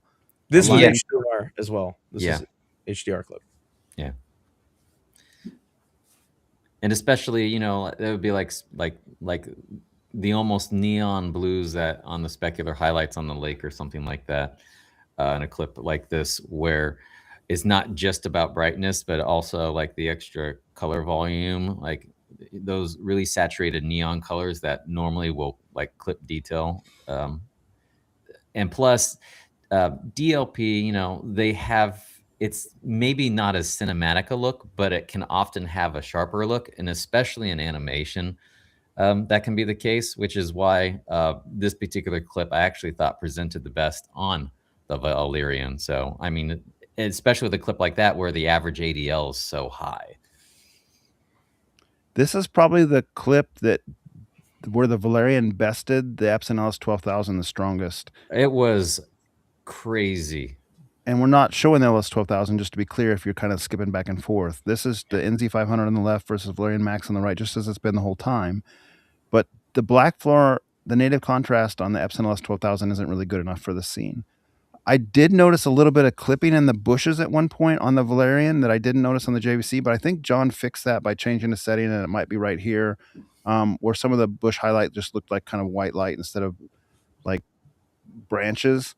But the key point of the scene is when she comes out here in the woods and she is looking to see what's the dog's barking at, and there's aliens that appear out from behind the tree. This is X-Men Dark Phoenix. And on like the Epson LS12000, it's lost in the gray black floor. You can't really see what's going on in the background. You can't even see the aliens. Like I didn't even know what was going on in that scene on the 12,000. Yeah, and both the Valerion and the NZ500 did really well with the scene where you can kind of see them in this clip where the aliens are coming out from behind the tree. In person, I think the NZ500 did a little bit better, but both of them handled this admirably. One thing I want to know, you're not distracted by it like you might have been with the 12,000, where all of a sudden you're sort of going, now what's going on? Yeah, with the 12,000, it looked like looking at like an LCD with the backlight all the way up or something. In the dark scene, it didn't look very good. So I one thing I want to point out in that part with the Valerion was this is also the scene that we noticed the most clipping on the lights. Right here, this one, or are you talking about the? Yeah, this one. It was way easy to see it with the side by side. I don't know if it was as easy to see it when it was by itself. Yeah. What particular did you want to see? The lantern light when they were panning over to the house, right there, right smack in the. I mean, there were multiple lights here. If you scroll all the way back to the beginning of it, where the lights come down from the meteors or something, you could see it in there. It was so like all. So this is with the EVL on high. So this is just specifically that setting. But these lights coming down from the meteor were all clipped. And then if you keep going, they're like lanterns on the side that were all showing up. All of those lights, hang on, we haven't seen them yet. These lights over here on the sides of the whatever this is, like a bridge or something, they were all clipped. And then this light in the house was clipped. And then I thought the colors on the faces didn't look as good. Like she looked like a ghoul in this scene here, the main lady. And it's mainly, I think this is all related to that specific setting, but it's why we're seeing that kind of black for her. So we're also losing all of the highlights. Yeah. Yeah, I mean, I think the NZ500 ran away with this scene, but I think that the LS12000 represented very poorly on the scene. It did. It was really bad. This is why I made that joke to you about the like you had this projector. So this particular scene, we watched this last month on the Pro 2, and this scene was like, I talked about in the last podcast, so I won't really go into it heavy. But my goodness, this was Rainbow City with this chrome and the silver and so forth, and these bright lights with the Pro, and I saw not one hint. Not me personally, my eyes didn't see one hit of rainbows on this. So it was like a night and day difference, where this is unwatchable to me on the Pro 2 and quite enjoyable to me on the Valerion Max. And just for clarity, that is with the rainbow effect elimination mode on anti-RBE. Yeah, it helps to be a little bit repetitive for people who are coming and going on the stream. Absolutely. And when we turned it off at one point, we asked them to turn it off. It was all back to just craziness again. Like for my eyes, like just Rainbow City, this chrome scene right here. It's like, bam, just blowing my eyes out with rainbows. The steel truck on this scene blows out my eyes with rainbows. In fact, like when the rainbow reduction mode is off, or on the Pro 2 that doesn't have rainbow reduction mode on it yet, there would be like rainbows shooting off the front and back of the thing, like some sort of George Jetson scene where it was like some sort of power cycles coming off the back, and it was psychedelic to my eyes, just crazy with this chrome, but nothing. But like that was fixed with rainbow reduction to me. Don't pay attention to the colors. Once again, repetitive there as well. They looked similar to my eyes, to everyone's eyes, except for Tim's. Was there anything to talk about much in this scene? I thought Valerion did good on this scene too. That scene honestly presented fairly decently on all three, to be honest. Yep. All right, we'll skip through this scene. I agree. I think they all looked good. I thought the Valerion had a little extra brightness over the other two, the way we had it configured, and I like that extra brightness.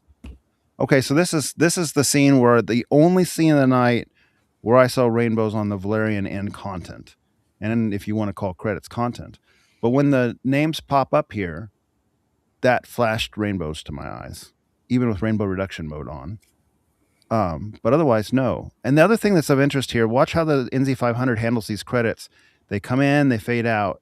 And it looks like there's some blooming, but that's my camera. In person, I didn't notice blooming on the NZ500. However, the Valerion on credits lights it up and has a nice, you can see there's a difference in native contrast. That's fine. But what was kind of interesting was EBL was kind of pulsating a little bit with the big letters coming up and down. You can see that coming and going. Like right here, they're pretty similar contrast, and then you lose that contrast as the name comes to the full brightness because EBL can't engage fully. Not just that, but the one thing that doesn't quite come up quite as well here, probably partly because the camera itself is also exposing up and down a little bit, was the fact that it actually started at its highest dark gray before the titles faded in. So it was like an elevated gray floor, and as the title would fade in person, that gray floor actually dropped.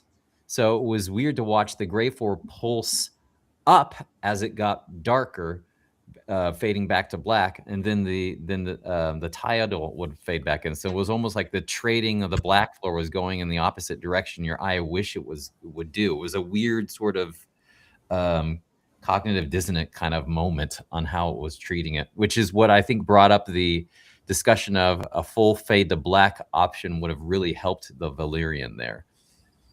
Yeah, absolutely. I agree. Now, the credits here where you go into the scrolling instead of the pop in, the Valerion Max handled this frame interpolation way better. Like it just looked smoother. You could read it. The JVC has that 24 hertz judder. It's not very fun to watch on the scrolling credits. Camera won't pick that up. You just have to see it in person. Now, if I had used EBL low, maybe some of that pumping would be subsided because, as I said, the algorithm's a little slower on its engagement and disengagement. So we'd have to, try that and see, what that presents, but would be an option if you were really into your credits. Scrolling. Okay, here's the Las Vegas clip that we all had some interest in. So this is a Sony developed high quality cameras, 4K HDR YouTube clip. Oh boy, look how much it makes it look like it's blown out on the JVC. It was not blown out. It looked great on the JVC. Unfortunately, it's off the screen on the Valerion right there. But you can tell right away the native contrast is very different when EBL is not engaged. 4,000 to 1 versus 40,000 to 1 kind of thing. And here was something, it's actually showing up on the camera as having a bunch of color, but in person on the right, on the Valerion Max, it looked muted. There was not as many colors, with the exception of like the red. I'll use my mouse to point it out. This red on the Valerion was deeper and more velvety, more real than the red over on the JVC. But all this stuff, these lights here were all like muted white, kind of just almost like not colored, almost like black and white. And over here on the JVC, this all looked really real, like a real cityscape with different colored lights and stuff. So there's that muted color we're talking about. Yeah, and that's one of the scenes that I've gone back and looked at in SDR versus HDR and Dolby Vision. And in both SDR and Dolby Vision, you have the red lights that you see on the NZ500 that wasn't really represented well with the HDR mode. So this is that scene, I think, or is it maybe a little further in where you had that little snip cut out? Maybe it's a little further in. Yeah, it's further in. Okay.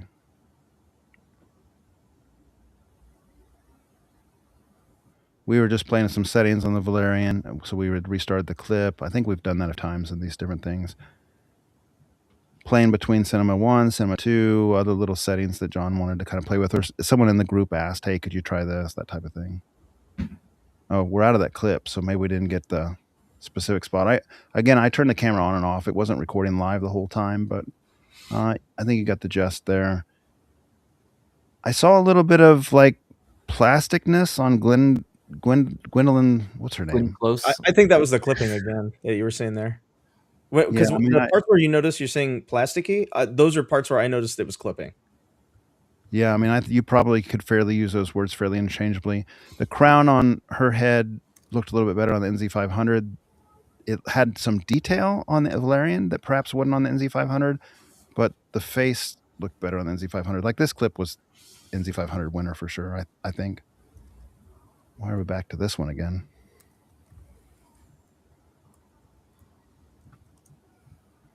Somebody must want to point something out, so we went back to it.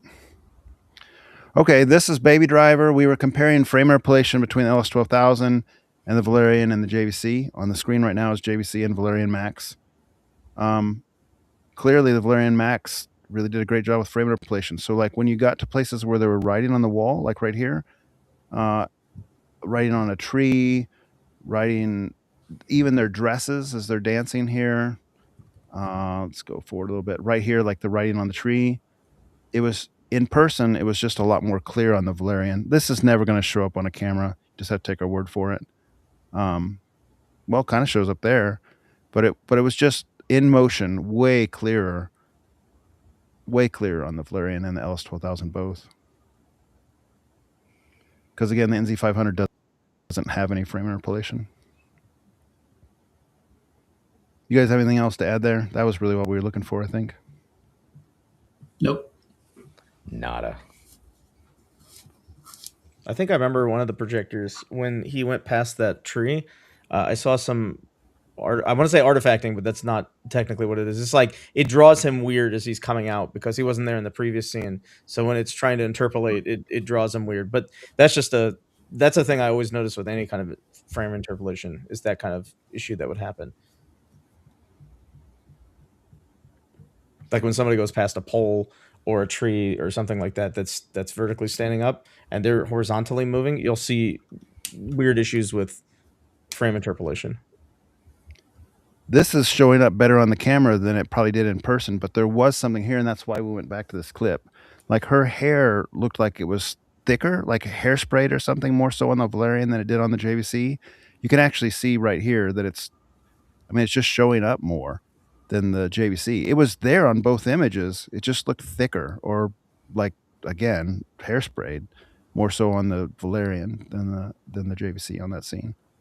On that clip, I did go back and look at different sharpness settings, and I did not see a change to what we discussed that evening. So pretty consistent regardless of sharpness. Okay, so now we're firing up the Epson, and now the Valerian is changing sides. Yep. Well, it'll be a little bit forward. We had the Epson. He didn't want to. I don't blame him. We didn't want to take the projectors off the ceiling because you have to do a bunch of extra work. So we just moved the Valerian from side to side, and the Epson was on the right side, so it got the right side of the screen on this one. Did you guys have any observations from Avatar? Let's see if I didn't probably. Did I not capture any space? Oh, that would have been the scene to compare there. You can look for clipping here. It looks like the Valerian is actually clipping a little bit on the left, but was that when you had a Cinema 1, perhaps? No, any side by sides other than requests to change it was in Cinema 2. Okay, so but EBL high. Yeah, I certainly you can kind of see that it's clipping a little bit, but it's one of those things that in person I don't notice something like that. Like when we're watching this single, I wouldn't know that there was supposed to be 2 rocket trails instead of 1 single rocket trail. So it's not going to bother me. Now, Kevin, you might have a different opinion that you're just saying, like, I know that scene has highlights that I'm missing. I don't think that my mind works that way. Like you said, when you had Pixel Pushover, he was talking about the same thing at your house. I said the same thing when I came over too. So it's I just noticed I don't know how I can see them or why I can see them. Maybe it's because I'm used to my OLED or something. But I noticed the clipping, the highlight clipping, very easily. And maybe it helps also, like, what's your primary display you're normally looking at, by the way? Yeah, I'm looking at a OLED. Yeah. And a giant 98-inch, what is it? A G2. Yeah. Okay, yeah. Okay, so this is, again, now we're on the LS12000 versus the Valerion. LS12000's on the right, the Valerion's on the left. You can see the native contrast cannot keep up, and even the dynamic contrast cannot keep up with the Valerion's EBL. So when we get to that scene with the nebula, you're going to see the Valerion did pretty well in this scene. Yeah, the Right LS1000 here didn't even have the nebula. Like Right we didn't there. even Look, it's see a it. big difference. And it's not showing why it doesn't. It's not that it's probably not there. It's that the gray floor actually is elevated on the Epson, I think, right? Maybe it'll show it at some point. I mean, it just wasn't as black. Yeah, like you couldn't see it. It looks curious because it looks like on the camera here that it was black on the Epson, but it was not. That might be exposure. It was on an auto exposure, so probably so. This is probably more realistic of like what the gray floor looked like between the two. I mean, maybe not that bad, maybe that bad. I think I remember talking to Ryan on this one, and he was saying it changed throughout the scene in that one. Ryan, do you remember what you said on that one? Yeah. So especially at the very end of the clip is when the Valerion was looking the best. Over the life of the clip, it wasn't as big of a wipeout. It was the end of the clip that it just got so pronounced that you were seeing more detail with the Max and not paying any obvious penalty with it going up and down inside of the native contrast that it has available to it. It did a remarkably decent job. So on this clip, I liked this clip better on the LS12000, I think. And I recall specifically thinking that because the oil on that guy's head was a deeper black. The interesting contrast on the LS12000 is pretty strong. And I again, the color difference don't pay attention to because we didn't see that with our eyes. But I personally liked the little bit deeper black on the guy's head with the oil, the little more saturated black. That's what I felt like on that clip.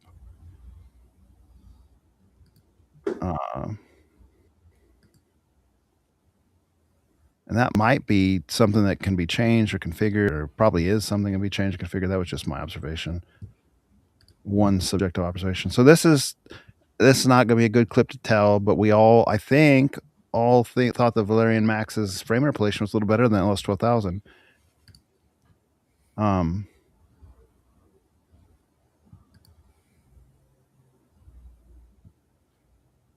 Pick up some individual frames here. But again, that's syncing with the camera. There's all kinds of nuances here. The one thing I will say that's kind of nice is the Epson just has low, medium, and high. And in my opinion, medium and high are junk. Like no one would ever use them. So you really only have low. And the Valerion Max has like slider bars that you can toggle to your preferences. And so John showed us his preferences and his wife's preferences, and I like both of them. Being able to adjust it to your own taste is fantastic. The slider bars are only a 10 point, I think. So you only get... That's correct. Okay. It's the same as like an LG that you would see. And then one slider's for 24 frames a second, the other's for 60. Well, 10 is better than 1. Yeah. It goes. Is it? Well, it's one louder. All right, here's Guardians of the Galaxy 2.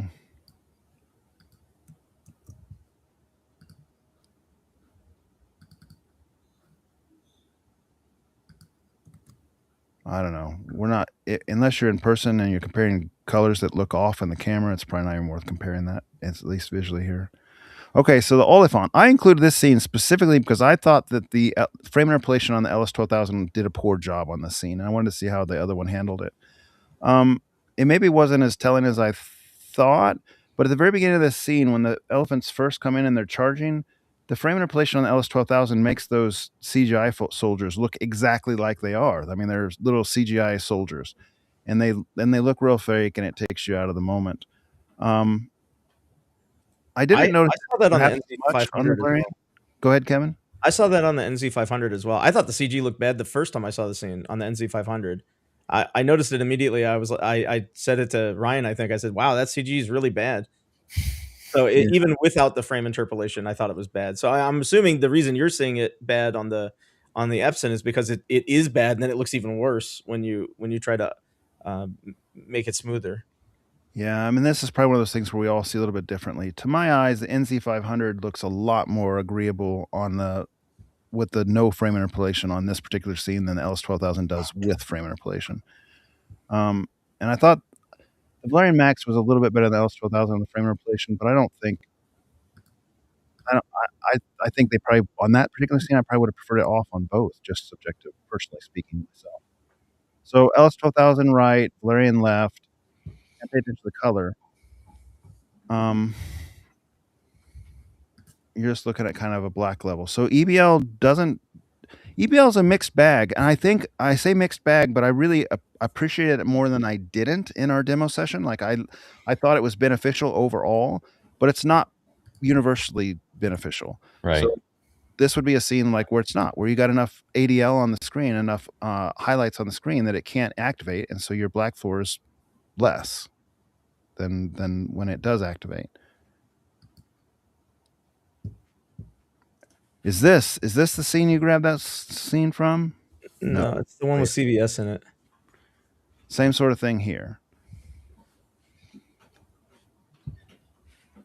Oh, if you go back real quick, Yep. there's a scene where it's all red. It's one right before this. It's like a pizza shop there, right there. Yeah, this one. I thought this one, the Valerion, looked really good for what it had. All of them look good, but I mean, like specifically, I was looking at it. It looked very real and very good here with that neon red coming out. It doesn't look good in the video that you took, but in person, this looked really good on the Valerion. This particular scene with all this red in it. Yeah, the red was actually a more true red, I think, on the Valerion than either the JVC or the Epson. Mm-hmm. So the red was particularly impactful on the Valerion.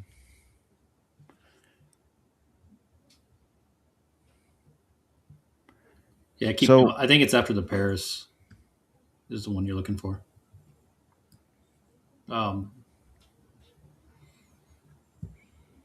We rewound it again to probably check a setting.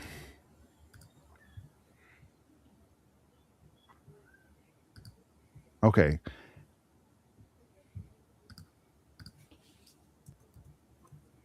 I mean, you can tell when EBL is activated, right? Because like right here, EBL is working. I don't even understand how EBL knows when it can or can't turn on. Because like sometimes, I mean, this seems brighter, so you wouldn't think EBL would be on. This was SDR too, right? No. No, it's HDR. Okay, yeah, this was HDR.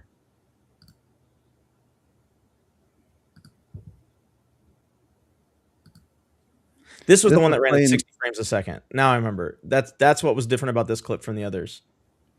This was playing with the dynamic tone mapping slider. It's static tone mapping on the LS12000. So we were looking at that sign at the bottom, in the very bottom of the scene, that red one. Yeah, that's a good call out. Yeah, and it was not even on the JVC. It did not have any detail. It was just red. Whereas on the Valerion, it had all this detail. You could actually read the text on it.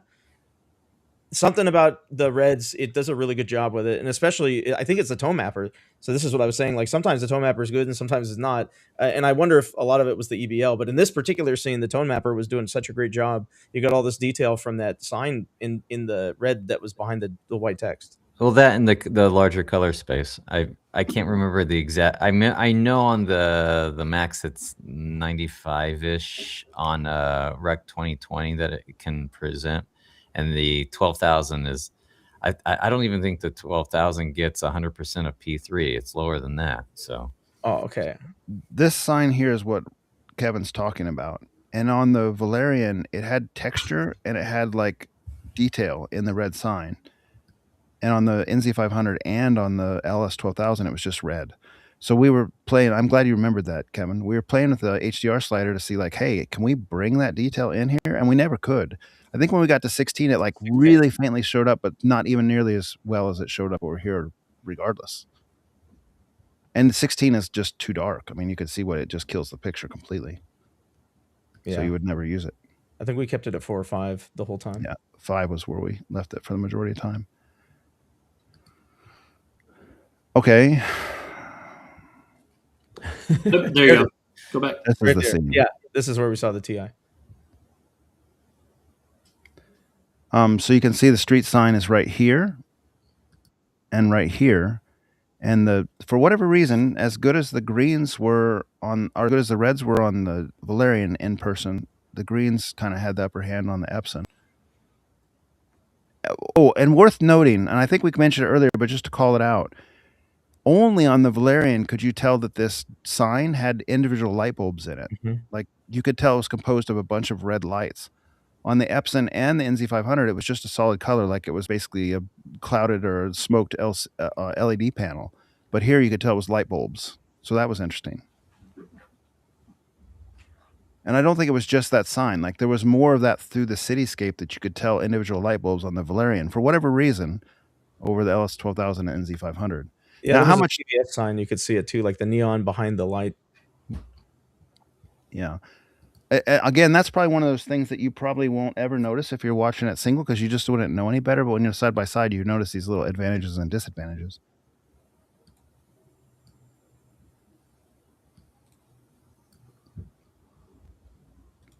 What was that little flash? I saw something flash. What does that say? Media offline. Media offline. Interesting.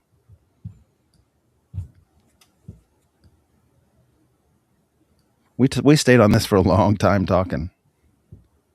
They're sliding through the HDR tone mapping again, trying to see if we could figure out why the green was different or why the red was not as rich, all those types of things we were discussing. Yeah, the color space difference is a big one. I didn't even think about that.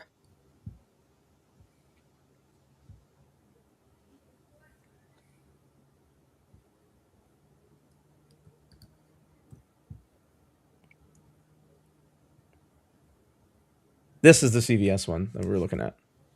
And then we were also looking at the text like New York, New York. I think it was blurrier on the left, the New York, New York text, but the CVS had that detail in the red. And then on the right side, the Epson 12000 had orange on that castle. There's like a castle topper. Yeah, and it was red on the Valerion. And it was also kind of a little bit orange on the NZ500. So I just wonder if it's those two projectors just don't have the red output that the Valerion does. Yeah, I think I echo that completely. That it was really strange where the projector seemed to have superior characteristics. It kind of surprised you. He's talking about this New York and this New York, and that was clear on the Epson, but the CVS sign had more detail on the Valerion. Mandalay Bay was a little different, but I don't remember which one is which. And then, of course, the street sign we already talked about was the difference. It looks small in the video, but we could clearly read that text on the street sign.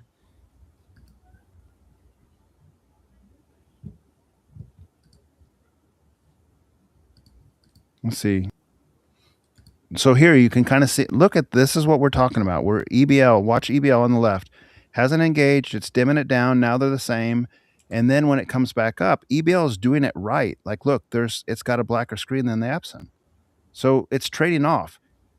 Epson wins, Valerion wins, like in the same little clip. Okay, this scene was from John Wick 4. They're like it's a shootout in a traffic circle. JVC owned this one, and I don't think the other two were comparable in my opinion. What do you guys think? No, I'm on board with that. I agree. I didn't like the scene on either other projector, other than the NZ500. Okay, again, I guess we changed some setting and ran it again. Oh, frame interpolation on and off because some of the guys hated frame interpolation, so we toggled it back and forth. It's fun to see how vehement some people get about some things. Yeah, at one point, Tim decided he was going to leave the room because he couldn't stand frame interpolation. He just folded his arms. So this one was curious. I didn't really like either of these in comparison to NZ500. The LS12000 kind of made her face look soft to me, like it took away some of her detail and wrinkles, and I felt like her face was a little bit plasticky on the Valerian. So they definitely presented differently. I'm not talking about the color. If you're just joining us, ignore the color. That's not part of the equation here. That's how the camera picks it up. But they had a difference in the way they presented the texture of the skin. And even the crown was different. I remember us talking about the crown being different. The Valerian had more detail in the crown, but actually blew out a little bit, and the Epson didn't have quite as much detail. It's like it was just a little softer.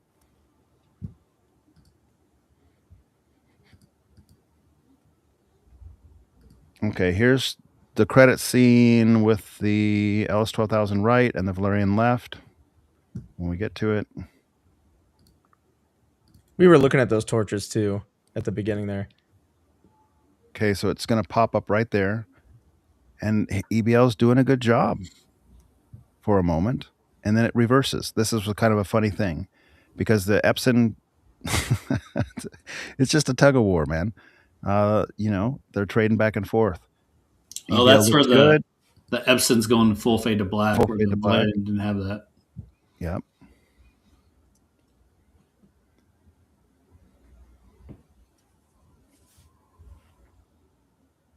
Yeah, so we'll go to the scrolling part.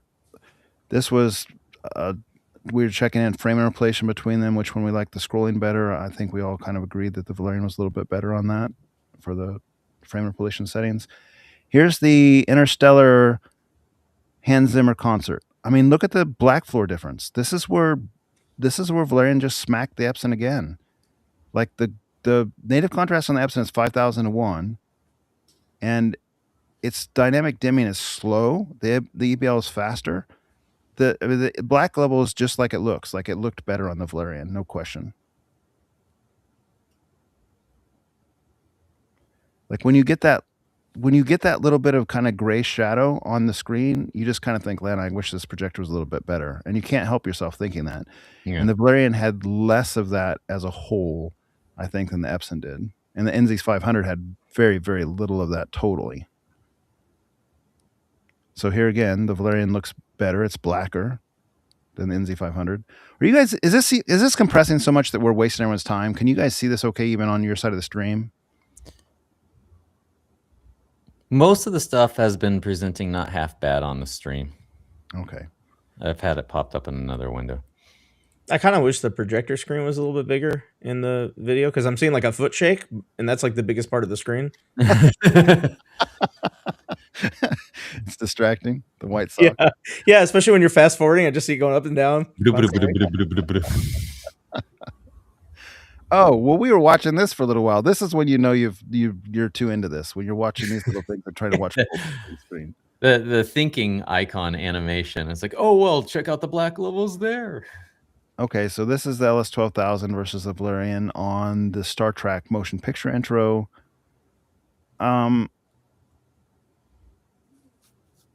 I think in person it just looked more gray on the Epson. I'm not sure this video is showing what we saw in person. I think it was superior on the Valerian, I believe. Although the Epson had more of the white tonality, yes, and the Valerian had a little bit of that kind of red outline on the stars or whatnot. But almost like a red fringe that followed behind it. Sure, I would give the nod to the Valerian on this one. What do you guys think? Were you in the same camp, or did you agree? Or yeah. I didn't like the red on the side, but I agree that it was better. I mean, the really super dark star scenes like that just don't show up well on the Epson. So I think, personally speaking, this one's presenting a little bit different than I saw it. I actually liked the LS12000 a little bit better on this scene in person, because I felt like the colors weren't, again, the same thing as before. I felt like the colors were muted on the Valerian on this scene, and the Epson had kind of the more rich reds. And I don't think this contrast difference showed up to my eyes as much as it clearly shows up in the video. Like the video shows this as being way blacker, but that's not how I saw it in person. Yeah, I've actually got a screen grab of that one that we might be able to pop later. We definitely should. So here's the comment that we talked about that probably won't show up well again, but we can try. Whoa. Apparently my camera was in an earthquake for a moment. You need to pop some phenobarbital there, man. What's Huh, with the what seizure? happened? I'm not sure what's going on. We were looking at the sky on this particular one in the water. Something with Okay, the let's see if we can splash. just get a frame or something in here. I can't remember why we looked at the. Oh, I think we looked at the water because the sparkles. This is one of the scenes that was noted Literally for the the highlights of the water detail was disappearing on one versus the other, I think is what it was, where the splash was occurring. It does look like there's quite a bit more like stuff happening here somehow. How could that be? Because the is that clipping thing that we were seeing? Is that what you're talking about? Well, like it just looks like the splash is thicker over here than over here. Mhm. That could also be where your camera's at. Is that in motion? Because there is your slight delay. No, that's paused. That's paused. Never mind. Well, it could be the latency between one and the other. That's why I was saying it wouldn't be, because they're paused. Right, but if it doesn't matter, if one's always trailing the other a little bit, even pausing it, you're going to have a slightly different image on one versus the other. That can't be. I think if it's paused, it should be the same frame. Yeah, it'll send the same signal. It's just the latency while in motion, one would follow the other. Once they're paused, okay, I see what you're saying. They'll get caught up. I see what you're saying. Sense. Yeah. That's how to handle a disagreement, gentlemen. We didn't give it a name. Aww. You guys are great. Heal the world, make it a better place. Here, I am a little confused unless it's just the distance. Like, why does it look thicker on the right? I don't think I noticed that in person, so it might just be a camera deal. Yeah.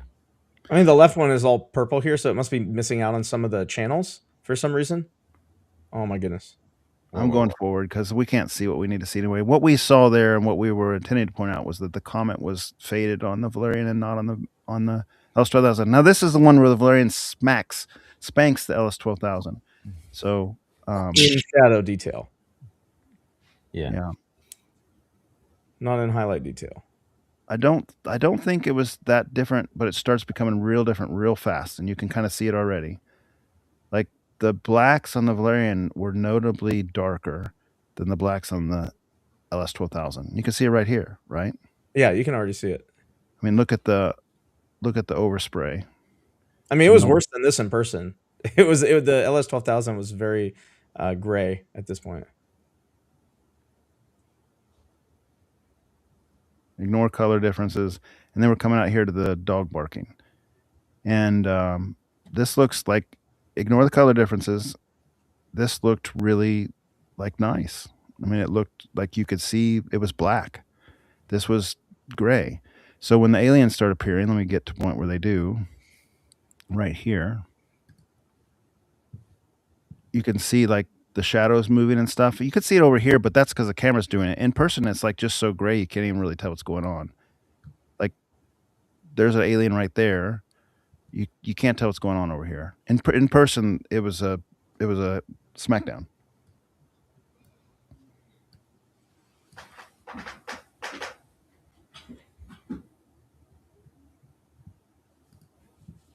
Okay, here's Lucy. I prefer this on the LS12000, personally speaking, and it's the same thing we talked about, where I felt like the Valerion made her hair a little thick, like it was hairsprayed, and you can't tell in this video, it's not high enough quality, but in person, that's what I was noticing from the front row. He sits 9 feet away from 158-inch screen. This was a 137-inch equivalent when the side-by-side, because we had over-zoomed it, but that was really the only key difference. I didn't notice anything looking terrible. It was just a slight subjective preference, and other guys may have a slightly different subjective preference, and that's totally fine. What do you guys think of this one? So this is one of those that, as I went back afterwards and goofed with settings that we didn't play with during the viewing, super resolution is on and was on the entire time. Yeah. And so when I took that off, she definitely got smoother, so to speak. And so if you're more looking for a smoother presentation and maybe less edgy, definitely you can turn off. In the setting that I had, you would turn off the super resolution.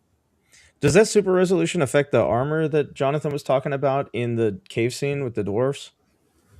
I'd have to go back and look at it. Okay. I can do that. Yeah, it definitely didn't affect the signs in Vegas. That was that's probably a Rec 2020 thing. But yeah, I'm curious about that.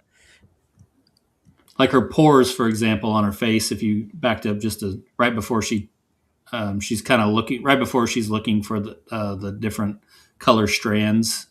She Okay. goes and grabs. Anyway, there's a shot there. Yeah, you just let it kind of play. Maybe it's Where back a from? little. Maybe it's back a little further. A little further back. Okay. Yeah, yeah, like right there where she turns. I toggled the super resolution on and off, and with it on, you could see really strong detail around her pores. And when I toggled it off, it definitely smoothed out and was less. I'm gonna call it defined. So if you want kind of that more crispy image, then you have options versus if you want a smoother image. But this is definitely one detail where that was a factor. Interesting.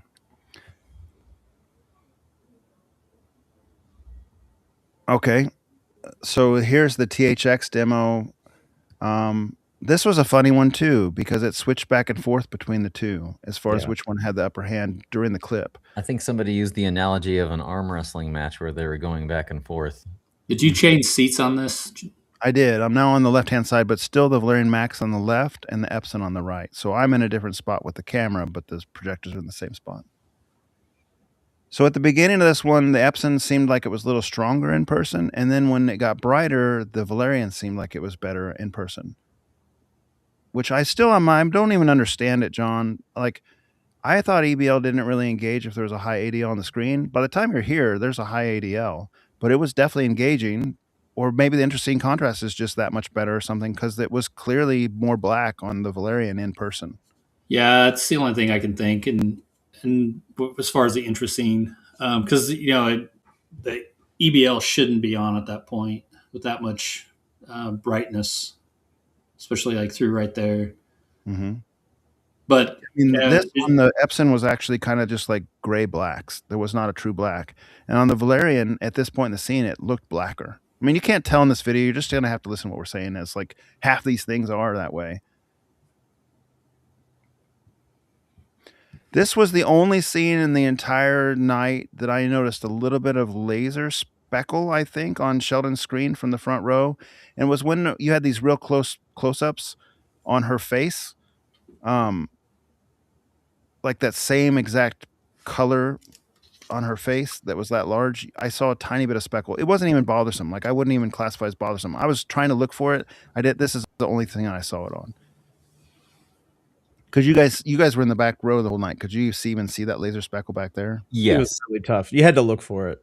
Yeah, it was super subtle. Like I can see laser speckle with my screen material fairly easily on certain content, so I know what I'm looking for, and that was the only clip that I was able to spot it the whole night. Yeah, same. And I don't even think it was that bad. Like I remember my first introduction on a laser spectacle was the LG 810. Yeah. And red on it looked like a little like carnival or something. All the little pixels were dancing. It wasn't like that. It was real subtle. And there was red on this clip. I mean, you just didn't see it in the other colors. Maybe it was not that it wasn't a large enough space on the screen or something. It was really truly only for me, only her face that I saw it in. I didn't see it in the sky. I didn't see it in the pavement. Just her face. This was Sicario. Am I saying it right? Sicario, something like that? Yeah, Sicario. Yeah, the second one was correct. This is interesting to some degree. I liked this scene better on the LS12000 than the Pro 2 last month. And I liked it better on the Max than I liked it on the LS12000 this month. So I can't really explain that, except for that's just clearly what it was. Month. I feel like I think it's the native contrast or the EBL performance. Like, look right here, you can tell how much you're losing with the Epson LS12000. It's blacker on the Valerion Max. This one changed a lot too throughout the scene. It was kind of like one of those flip-floppy ones. It was.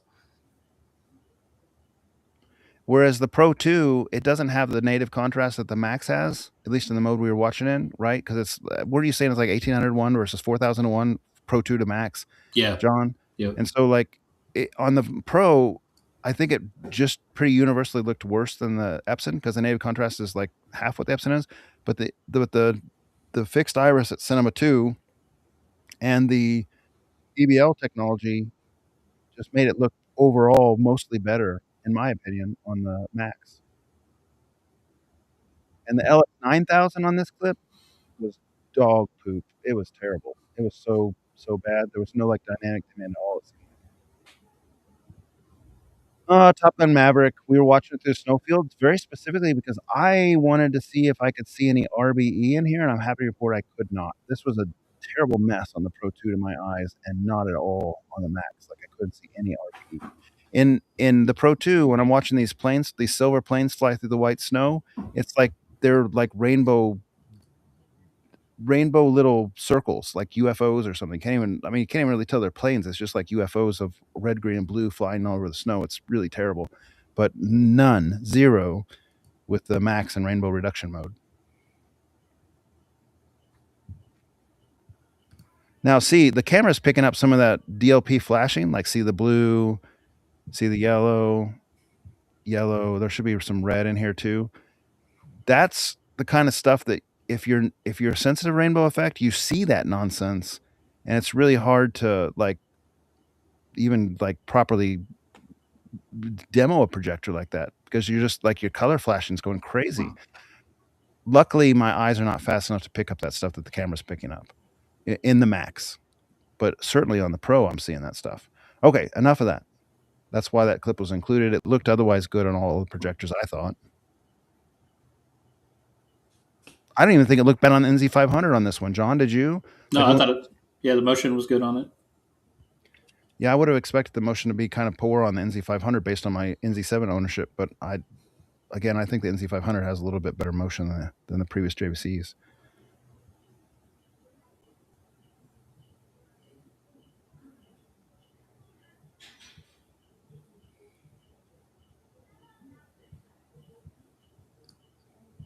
This scene right here, I think I don't remember actually comparing this, and we did, I'm sure. Do you guys remember seeing this with the Valerion and the JVC 500 with the blue, No, I don't. the blue background?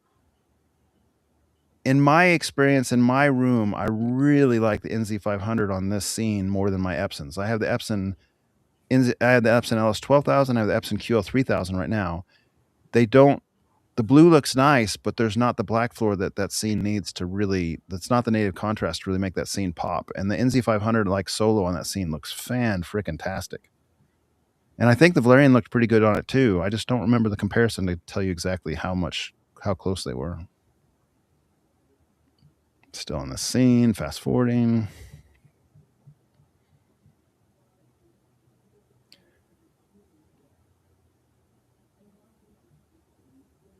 Yeah, this is where we were turning on and off anti-RBE on purpose. Yeah.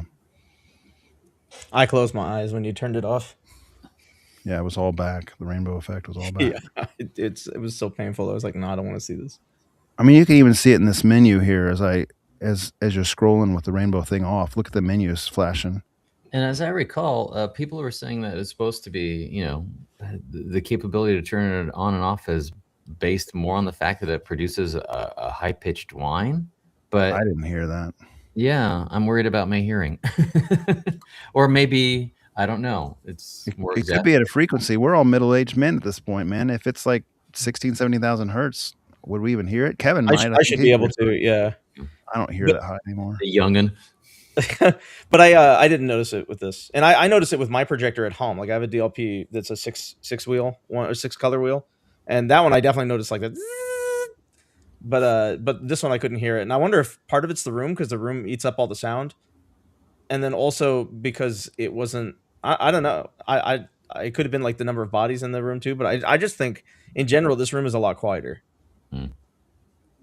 It is a well-treated room, and I believe it errors on the side of a slightly more dead sound, which I actually am a fan of. Some people will feel differently, but I like it a little bit on the slightly deader than recommended side. But everybody's different.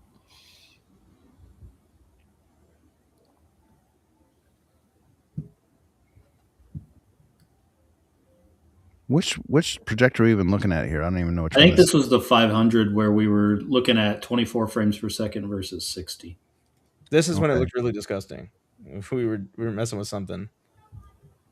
Yeah, because when we watched it earlier, we were doing the 60 off the NVIDIA card. Oh my god. I think this you're finally finding your clips that showed up out of order when you brought them in that you were thinking you were going to be watching earlier in the broadcast. I thought Yeah. we did this at the end. Yeah, it was at the end. Oh, did you? Yep. Maybe I just Did I didn't leave get already? footage. This No, is you were just- here. I must have been grousing. Because you noted it too. You said, "Oh, it looks disgusting." Like we were going. It was like all messy when we're doing that panning scene. I was feeling motion sick at that point. And then we realized So- this clip was 60 frames a second. So this So is the all just judder was- NZ500 again. Mm-hmm. Because we were checking for motion judder and other things because we saw it here, but we think either it was in the playback or in the clip itself because we saw it on every single projector.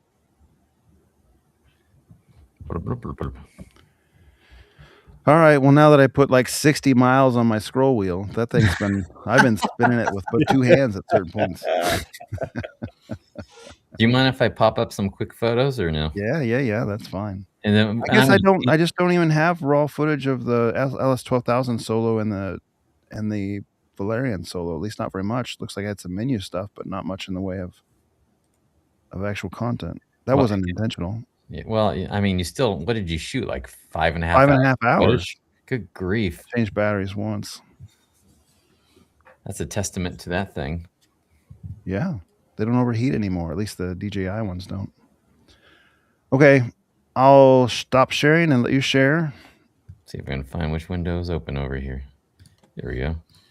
Let me know if you see what I see.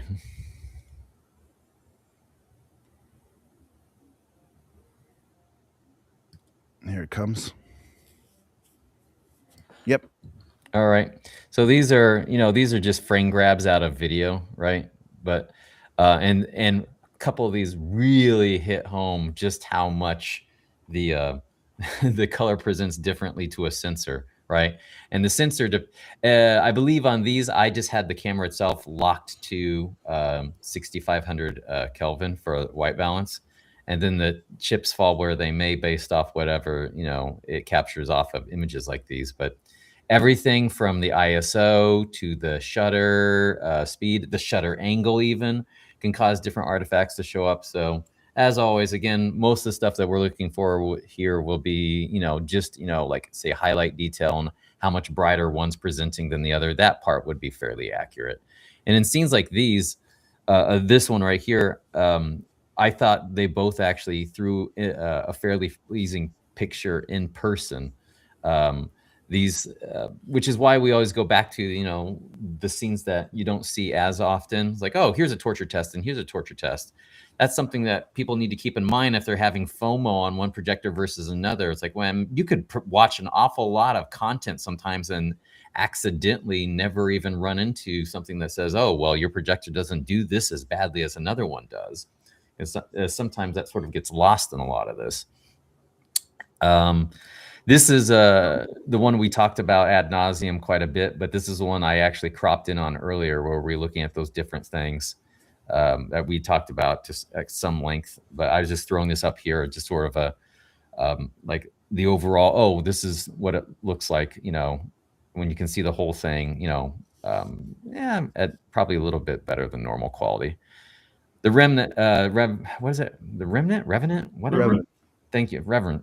This is the one you were talking about earlier where you thought the 12,000 on the right looked a little bit more contrasty. And I actually was surprised that I was a little bit disagreeing. I actually liked the fact that it was pulling a little bit more environment detail in the background on the other side. I was running off the idea that maybe you could tweak the color a little bit if you wanted to push more one way versus the other. But as far as like the sharpness and stuff like that, they both present remarkably similar to each other. They both look pretty good, I thought. And then this is another one from the same scene, just a little bit more panning and whatnot. Same idea going on there. Let's see here. Then this one I think we talked about quite a bit already. I'll pop down to this one just to show this scene a little bit better of what we were trying to see earlier. It's actually pretty darn close on the splash itself. Okay. On the two, I would say I would probably give it to the Epson It has just a little bit more detail where it is clipping here. You can Yeah, tell. you can see it. Yeah. The Comet is the worst of the two, I think, which is why I picked that to crop earlier. But yes, also in the Splash, you're seeing that. This one over here, let's see here. I actually thought they both looked pretty good. Where when it came to how much contrast it was pulling out, you could probably flip a coin on which one you would like somebody might prefer on one versus the other. You know, it's way more about the color presenting that somebody might say, oh, well, of course the one on the left looks better. With yeah, but in person, or actually look at the white of his eyes, right? But it's funny. You aren't even aware of these things until you throw up a side by side in a lot of case anyways. And again, it presents differently to a camera sensor as well. And then I'll finally end on this last one where every once in a while there were things where like the Valerion was doing a pretty good job of holding on to its highlight detail with flames in this particular scene. But I actually what you were talking about earlier is like, well, you know, maybe I want that extra punchy feel, right?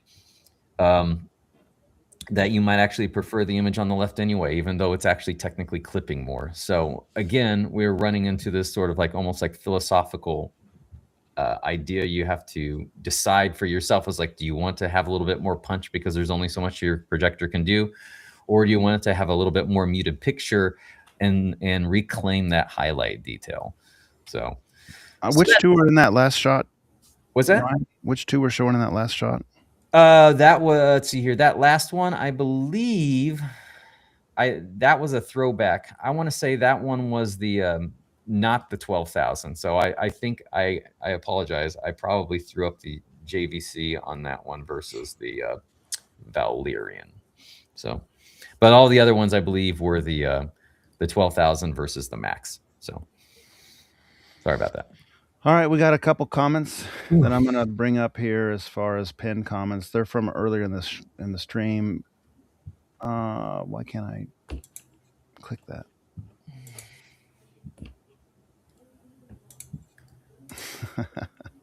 It's a skill issue. There it goes. Kept changing whenever I moved my mouse. All right, so he's probably no longer here. This was at the very beginning of the podcast. This is Austin, our buddy. He lives down in I think it's Texas right now. Picked up the Zimi Horizon 20 Max a few months ago. I asked back because of the massive 5400 lumen max rating to use as an outdoor projector. I actually really like it, even if it can't reach the spec. I haven't seen the Zimi Horizon 20 Max. You guys, by chance? Nope. Yeah. No, spec wise, it's sort of like, it's a little bit the game you're playing with yours, Jonathan, where it's like, you know, the contrast isn't quite as good, but the extra brightness can be pretty addicting. I think that 5400 lumen, if I'm not mistaken, in most real world situations, I think it's a little bit under 5,000 instead. But even then, I mean, you're looking at something that could potentially be almost double brightness for some people, and they might find that, hey, wow, you know, it's like smontrast. I like me some brights, especially depending on the room environment you've got. Sure. I can't remember his, but sure, and I think there's some interesting things to be had there. I like native contrast. I use an OLED as my display here. Like, I miss it when it's gone, but it's not. I think there's scenes and stuff where the trade-off is worthwhile. We've talked about this. I put it in the text conversation with you the other day, Ryan. It's kind of an interesting observation to me. The other day, 2 or 3 days ago, I heard Harry Potter movie 8 playing downstairs. Yeah. And I walked downstairs after a half hour, maybe an hour that it was playing. I came down to see how they were doing and if they were enjoying it or whatever. And the Epson QL3000 was on. And I was surprised by that because my kids know how to turn on both projectors. And my 14-year-old was the one driving. And I said, don't you want to use the JVC for this one? This is like one of the darkest movies there could be. Like, the JVC has the better native contrast. Wouldn't you rather have that blacks be black? And my daughter literally said to me, no, I'd rather be able to see what's going on, which is interesting to me because I would have picked the JVC 100% for that movie. But the QL3000's tone mapping elevates details. It's gray. It's a 3001 contrast, so it's not the deep native black that JVC has. But it elevates details out of that deep black with the HDR tone mapping, and she was just saying like, hey, I like to be able to see what's going on more than I care about deep blacks. So even right there in our own family, she hears my preferences all the time. She has her own preferences. She had total control of which projector she fired up. She chose the brighter one.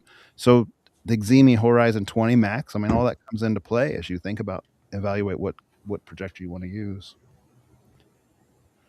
The next one was, what do we think of the Hisense XR10 6000 lumen DLP from MW? I don't know anything about that one either, really. Do you guys? Do not. I think that's a new one coming out, but I don't know anything on it. Is that all in the same family as like the Dangbai Thor and the Ximi Titan? Are they all kind of like sharing tech for those things? Or are they different? Do we know? Well, I don't they know. all have the same base chip. The 0.78 DLP chip?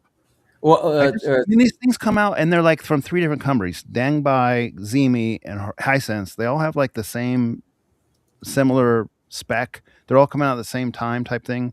I just kind of wonder if behind the scenes there's some technology sharing to some degree coming out. Maybe not. I just don't know. Yeah, they could be stealing it from each other too. They're not even stealing from each other. It's just all coming out of the same factory. Yeah. I mean, I don't know. There's probably someone be offended by us asking that question, but it happens in other industries for sure. So I don't know if it happens here or doesn't.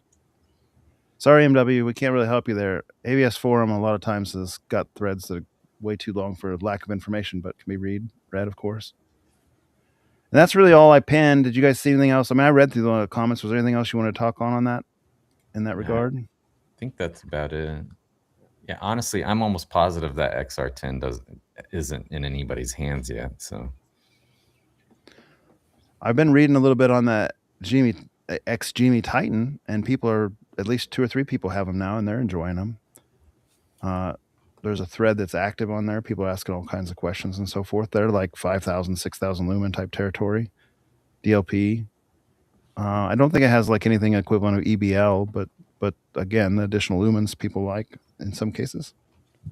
You know, it's funny. We through this whole discussion of all these projectors, we didn't even mention that the one thing that the Max, you know, while it's not a ton, it actually has a little bit of placement flexibility, which that Pro 2 did not have. Right. And the vertical lens shift. John, have you like poked your nose at all into like the aftermarket anamorphic lens option that they have for that projector, or no?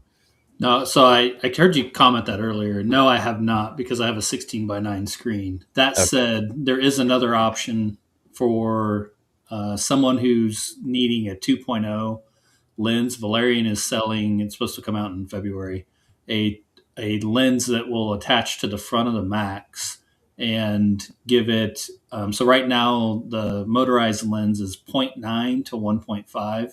And when you add this lens that replaces the clear lens over the very front of it, makes it 1.5 to 2.0. So gives you a little more throw distance. But no, I have not looked at the anamorphic option that is being developed.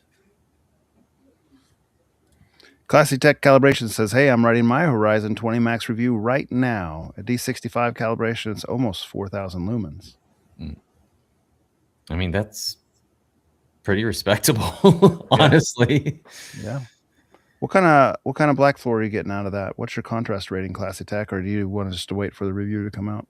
Yeah, you got to leave some meat for the bone. So Macro Proxy says, I clicked the wrong one because it cycled on me. No interest in ever testing screen materials and implications of that. Ambient light redejection and ST130G4. Man, the SD130 screens are nice. The Stewart 130 screens. I saw one of those at M-Wave 2024 on the NZ900, and I told you guys earlier the NZ500 is probably my second favorite image. NZ900 on a Stewart 130 screen is my favorite image I've ever seen at M-Wave. Yeah. That was beautiful. They had 8K source material created specifically for them by Jacob and Katie Schwartz from the YouTube channel, and it was custom made for JVC. Playing on that screen with that projector in a light controlled room was like jaw-droppingly good. And so yeah, screen material does matter. Unfortunately, ST130 is not going to give you perforations or, acoustic transparent so you can have your speakers behind the screen, which we all appreciate. So it's probably ruled out, but that's a good material. I don't have much experience with ambient light rejecting, other than just being at trade shows and seeing it, and I don't see the utility in it personally, because when you watch those things at trade shows, even though they're better than they would be if you didn't have ambient light rejection, it still looks like crud, and I'd rather have a TV. At that point, if you're going to be in a bright room, that's my vantage on it. You guys have a different opinion, or what do you think? No, I mean, can't cheat physics. I have a ALR in my room for like a UST projector. It's an ultra short throw, but the difference with that is it's the ambient light rejection is From taking above. the top. Yeah, it's from above only, and that one's like a physical thing. Like there's it's like got little triangles in it, and the screen's like really wonky. You try to look at it, you can't really like Mhm. see the colors correctly. But the other thing is because the screen is gray, you get a darker floor on that. Mhm. And I watch it in the dark, but I also like if we're watching content in the daytime, it's usually bright, colorful cartoons and stuff. It's not movies. Like you can't. I only because my projector is not very good. I can't tell you what what it would look like with a good projector. But as far as I've seen, like all the USTs are kind of like that. You just can't really watch dark scenes in them in general. Mm-hmm. And I think that's even true. Like I've seen a couple guys in the Kansas City areas have some of the Epsons with the ALR screens that match that come with them. I personally don't think that's the choice I would choose, even if you have them in a dedicated room, because the same thing you just said, like the contrast isn't as good on those projectors that are using those screens, and I don't understand why you'd choose that. Well, If you Yeah. have a you got bright like screen, get a TV, and if you have a In a dark room, best you case don't get that. scenario, screens are like that aren't actually adding contrast. It's more like a contrast preservation scheme for rooms with the ambient light. And then you're matching that up with a projector that typically doesn't have that great a contrast in the first place. It's sort of like you're preserving the best you can, if that makes sense. Yeah. I can Oh, imagine. look at Macro Proxy saying that the G4 is ultra perf compatible. Yeah, I was trying to sneak that in. Like Andy, I believe, has that on his list already Oh. of tested materials. It's been around for, yeah. I'm remembering wrong then. I thought the highest gain perf material was 115 instead of 130. That's nice. I mean, I haven't seen it, I guess, but that's nice if they have it and it's real. So Classy Tech says on regarding to the Horizon 20 Max review, it's complicated with dynamic black settings. Like most of these types of projectors, overall image is really strong for $2,700 though. You're getting a lot of lumens. If you're getting 4,000 lumens for $2,700, that's a lot of brightness. Yeah, you can't complain too much about much else. I mean, you think about where we were even 5 years ago. That's kind of unheard of. Yeah, I mean the market's really changing in that regard. I'm hoping JVC will join in and get us a little brighter projectors too. Pretty So please. Macro Proxy says I will say the Max will have some. Is that chromatic aberrations for sure, with no way to correct it. He's referring to that lens add-on, I think. That Panamorph Alpha with the Max. So the chromatic issues. Yeah. So Macro Proxy says I'm blown away by the combo here. QL7000. So that's a 10,000 lumen projector, and a lot of times the review sites are saying it's more like 11 or 12. Panamorphic, dark ambient light rejection screen. Even in a dark room, it really helps. But I don't have nor want a Velvet Cave. That's interesting, man. Where do you live? Are you anywhere around the Midwest? Do you live near Kansas City? I'm inviting myself over if A you dog are. wants to chew on this bone. I'd like to see it. I think it's an interesting combination, and I know some people have been trying it in the QL thread, because you have a lot of times, especially if it's not a giant screen, some extra lumens to spare with something like the QL7000. But my question is, if you're knocking it down with a dark screen, are you at that point even better off than just buying like an NZ900 or something? Because you're at the same price park, and I don't know the answer to that. I just haven't seen it to compare. It'd still be a fair bit brighter though, because it sounds like he's wanting to preserve the fact that his environment is not, in fact, a velvet cave, right? Sure. So. Oh, look at that! It lives in Houston. Yeah, my sister lives in Houston. Hey, sister, I suddenly want to come see you. Why? No reason. Nice. Well, is that on AVSForum, Macro Proxy? Is that something we can catch and read up on as we have a thread on it? Hey, 400 nits at 150-inch scope. That's joke. Nice, man. I'm only getting 375 on mine, and I love it. So if you're getting that, great. Only no wonder you like it. He'll be ready for the next cinema standard. Yeah, that's cool. I'd like to learn more about that. Well, I mean, what comes to mind is one of the guys on the QL thread. He got a 280-inch screen, and he got like a dark material, and he got the QL 7000, and he was saying like, "This is too dark." Like, well, yeah, you got a giant screen. It's literally over 20 feet across, 20 feet wide, and you have a black material, and you're just not going to have the nits out of that. Even if you have a super bright projector, you can't you just can't do that. Yeah. So he is disappointed, which is kind of a shame because nobody wants to be disappointed when they spend all the money and spend all the time trying to build something like that. It can't be a cheap screen either. 280 inch, no. Yeah, that's almost, yeah. There's a lot that actually cancels out a lot of materials because not a lot of them can't do the height on the roll. Mm-hmm. Classy Tech says my living room setup is now a 130-inch ALR floor rising with Hisense L9Q UST. Plenty bright. I have two tall lamps, floor lamps, and ceiling lights on, so it still looks great. I mean, there you go. Different strokes for different folks. Looks like a couple guys in here like the ALR screens. Good. I'm not going to fault you any. And maybe I haven't seen like a high class one yet. Maybe I need to be more exposed to these types of things. This is also noting a UST projector. Mm-hmm. So, and those ALR screens are very different. Mm-hmm. Although even in my room, I can notice the light bleed if any light is on in the room. Even with the thing, if it like ceiling lights, it's less noticeable, but it's still there. Like even like opening the bathroom door or opening something else where light's bleeding in from some window or something, it's enough to show up on the screen from my perspective that I've seen it. Maybe their projector is also a lot brighter. And Kevin too, with your ALR screens, do you guys see extra like speckle or reflection type attributes to the quality of the image? No, I saw it when it was on the wall, but not on the screen. That's good. That's one of the concerns that I would have with that. But yeah, because the UST projectors, the problem is there's like a hot spot on it in the middle, but you don't see that when you project it onto a screen. I don't know why that is, but I don't notice that at all. Although when I was on a wall, it was more obvious, especially the wider the wall, you'll see that hot spot for sure. All right.